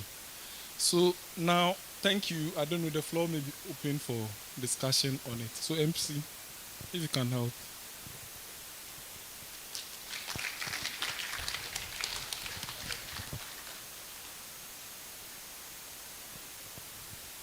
So the business discussion has just begun. You can, from all that was presented, whichever area you want to contribute, just put up your hand, and then if you need clarification, if you need suggestions, this is the outlook for GGS, and we'll come more online and break it down. But in general, this is the outlook. So if you have a suggestion, you have a question, you have a concern, you can bring it up. It's very clear. Very clear. Very clear, or you are tired. Yes. Yes, your hand is up.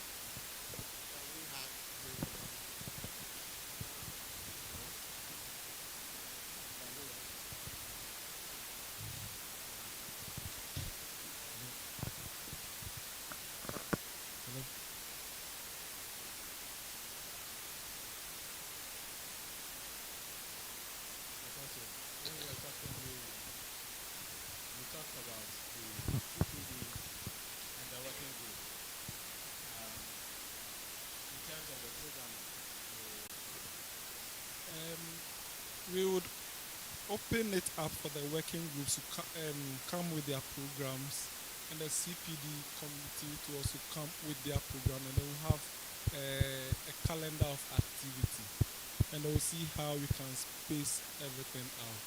Because yes, we have these, most of it is more of the council activity, but then the working groups will come and they will feed them all in. And a WhatsApp group is going to be constituted, and then we will share the link, and these various working groups, you can also decide to just hook up to those working groups. So I think right after here, when we constitute the membership, we have a group, but we are going to get the registered members, and then we shall share the link. Okay, madam.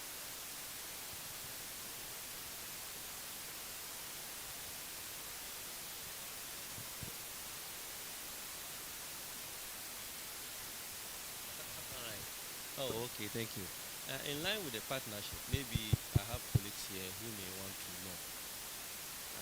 Is it that we will, like as a society, will reach out to the organizations, or the organizations will rather reach out to us? for clarity's sake, because I work somewhere I have been thinking about partnership already. So if it is available, whether we are reaching as a society or the society is the other part is supposed to come first. Thank you.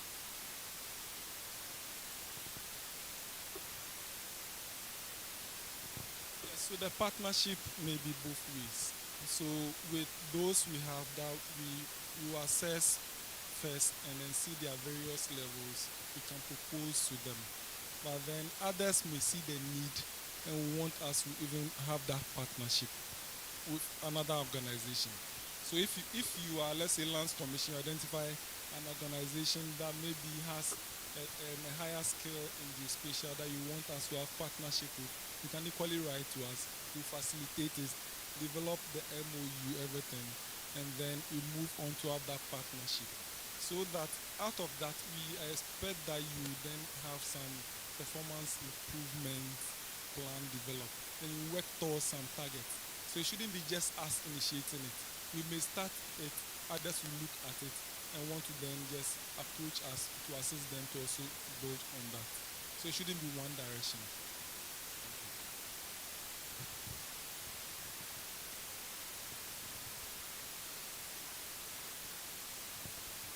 Okay, so my case here is we have schools that are running some programs relating to Geospatial Society, right? And I'm sure of them having some clubs, or let me say some organization, or let me say some groups that they form themselves as associates.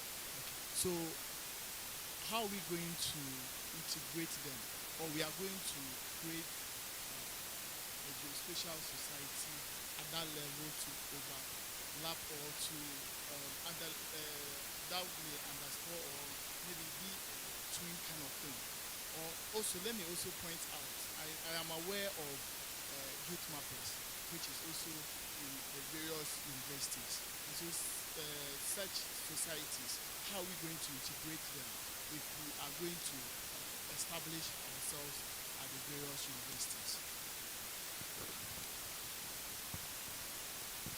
Yes, thank you very much. We know the departments in the universities may have a lot of associations with various objectives.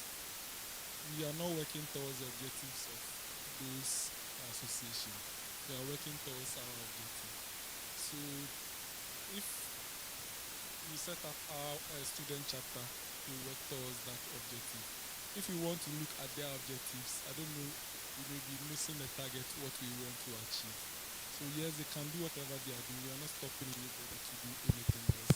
But our interest, we want to promote our interest, to have presence there, and then push through our agenda. Because yes, we are having, like we have an MOU, Waterworks and these others.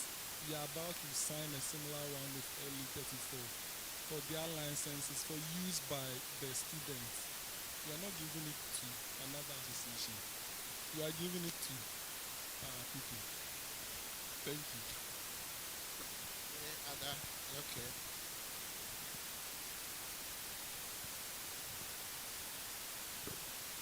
Thanks so much for the opportunity. I was very happy when a certificate was presented to the honorary member, and you did mention that he has presented some brooms to the Ghana Waterworks and also to some other institutions. I don't know if there's going to be any form of partnership between the Ghana's Geospatial Society and then the Civil Aviation Authority, because he says when they are done with the next training, they are going to give the Ghana Geospatial Society some of the documents. Drones are things that have come to stay, and then we have people here who fly drones without licenses, just like driving without licenses. So I don't know if there's going to be any policy or partnership with the Civil Aviation Authority to help members get that. Thank you.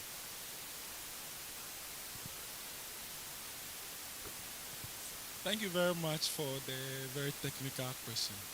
So as we started talking with Waterworks, we also have a member who has started a discussion with Civil Aviation Authority.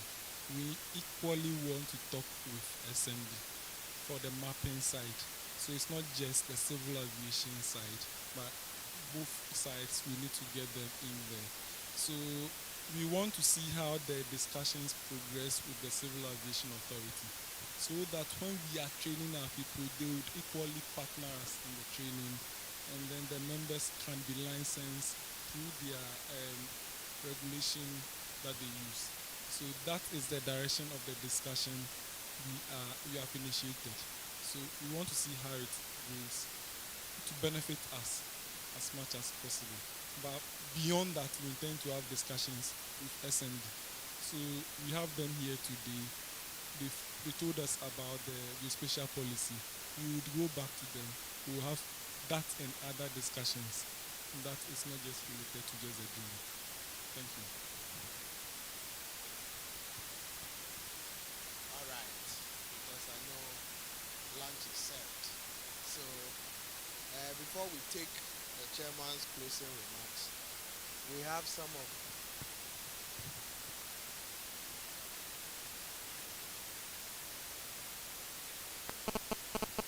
we just do our last activity.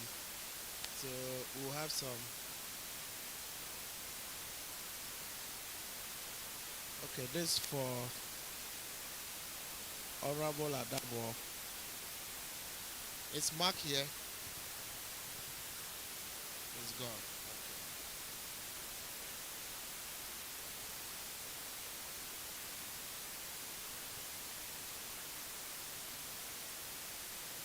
It's gone. It's Robert Hackman here, individual sponsor. Yes. We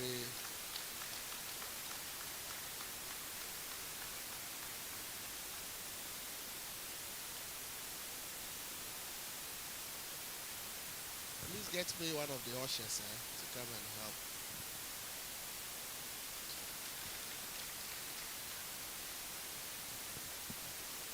Don't forget your box. Oh, this is for Director Na Abukari. Hi. So I'm sure that allergic to the power for Hanan will.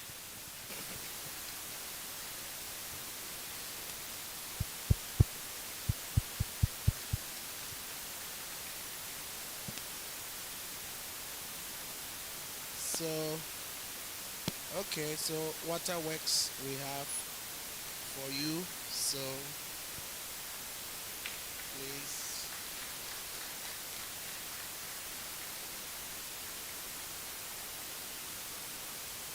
Okay. BB Aqua. Financial ruler, Lisak.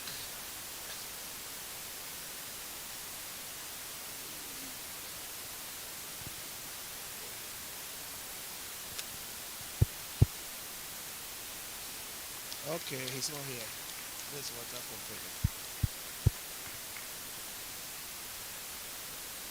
So next year, help us. Then we give you some. Very, very nice.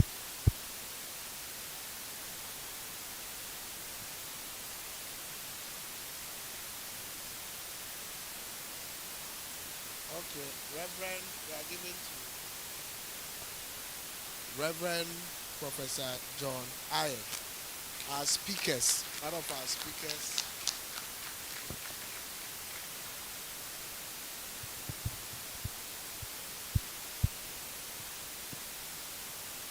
Corporate sponsor, Publicity GH. Are they here? Publicity GH. Ah, you are those doing the streaming. Okay. Oh, thank you. At least through their sponsorship, they're online. They are getting some rebates. So next year, please, more. You can even make it free. You know, they're doing well. Free for 2 days. Okay. All right. Lands Commission.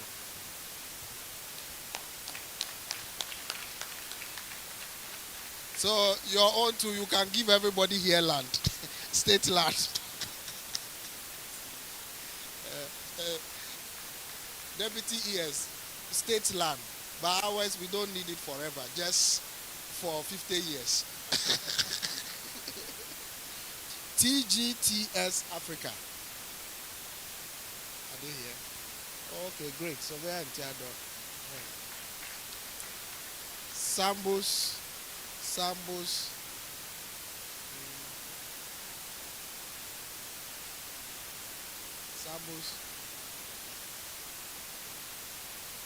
Then multi-geomatics.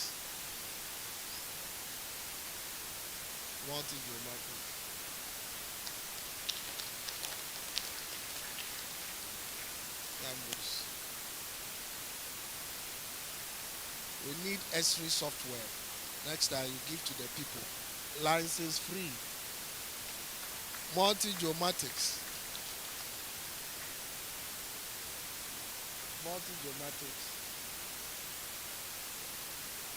LISAC. Yeah. Oh, it should just say LISAC.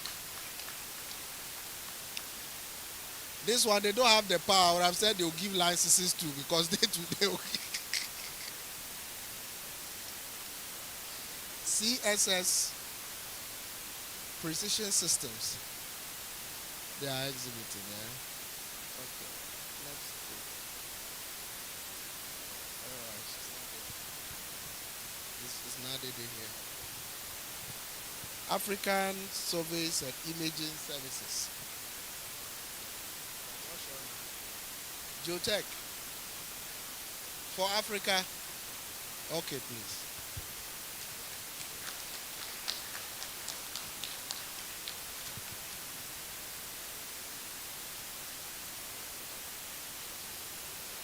Geotech Group. Geotech. Hey, Bibi, you are back. This one is the last.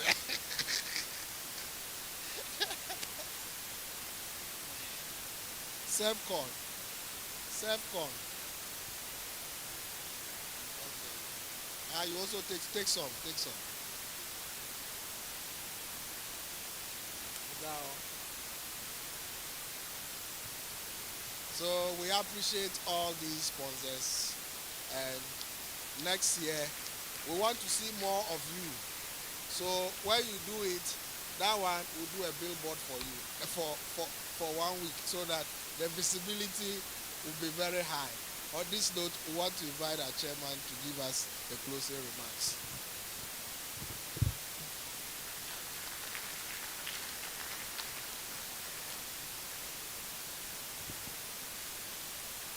Yeah, so I think our moderator has been very, very geospatial inclined. Straight to the point, and being able to manage our time very well. I believe that we've heard a lot, but what I want you to take away from here is the fact that geospatial data is the fundamental data set for every aspect of development. We're talking about national development, and we have been challenged, to use geospatial data to develop stuff which can be used for decision making. And I think that is what we want to leave here with. We have access to the data. We are geospatial specialists. What are you doing with the data that you have? How are you turning it around to be able to create something that can be used for decision making or for some form of development? I remember during the COVID time, Ministry of Health developed a dashboard for COVID. How many of us saw that dashboard? Yes. And it was all of us, yes. It was very, very informative, So it has the map at the base, and then it tells you where the prevalent COVID, you know, infections are. And that was very, very informative. And I believe that it can be done in several sectors. Most of the sectors that Reverend Prof. Aye talked about, in the health sector, in the gender, you know, analyzing gender issues, poverty, you know, where people need water, even in crime scenes.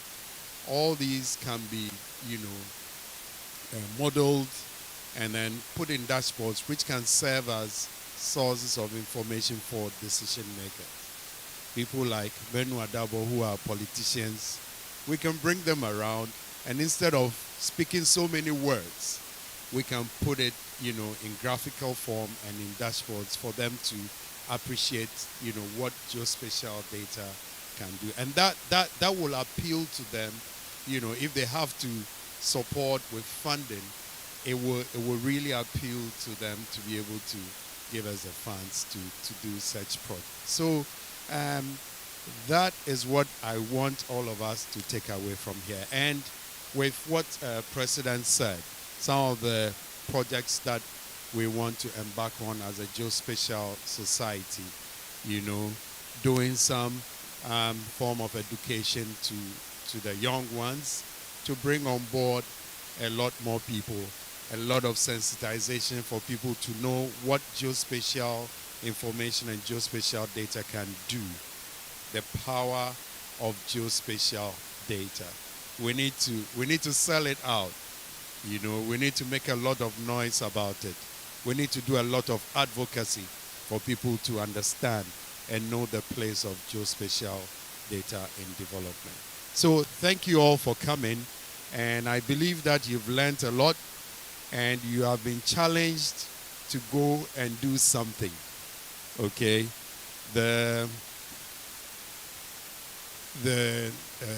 national security came out with a slogan that say something, see something, say something. Okay? So you have heard a lot, you've seen a lot. You need to do something. Okay? You need to do something. As you leave here, have that at the back of your mind. I believe that with development in technology, with artificial intelligence, with machine learning, you know, which can help us to do so many things, we can develop things. Okay? Previously, during our time, when they give you a matrix of, say, 5 by 5 for you to solve, it will take you, Reverend, it will take you like 3 days for you to solve that matrix. Now you have tools that if you have 100 by 100, you know, matrix. Those days, the mainframe computer at the, at the computer science department, when you have a 10 by 10 matrix, you feed in your data and then you go to sleep and come back the next day to pick your results because it will be computing overnight. Now you have processors as minute as this. The mainframe computer filled the whole room in KNUST.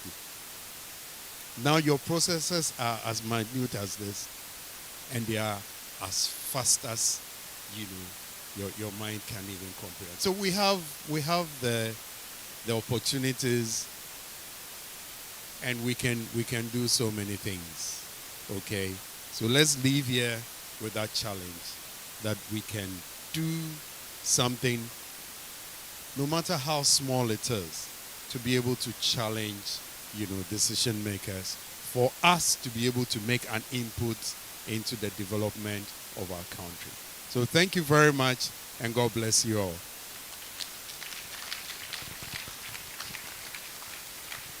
So, thank you, Chairman. And on behalf of ESCO, we want to thank everybody and those that are also joining us online. So also tell somebody thank you. Okay.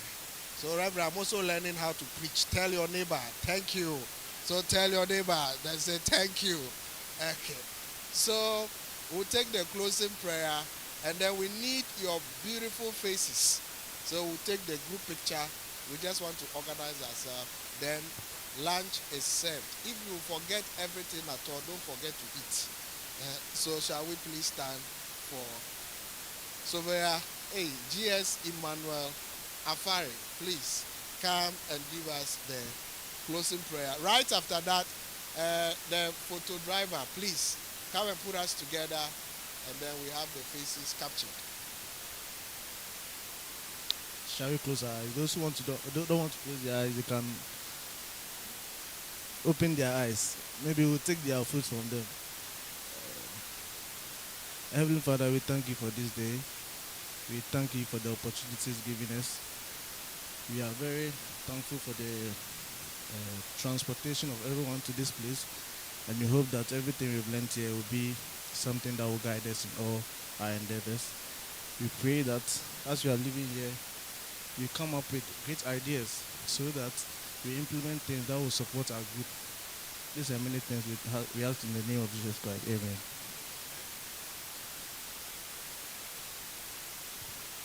Please, you come forward for the group picture. Let's move into the middle. Yes, so that we'll try and see if you can put it. The middle one.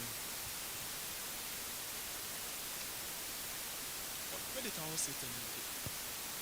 You get it?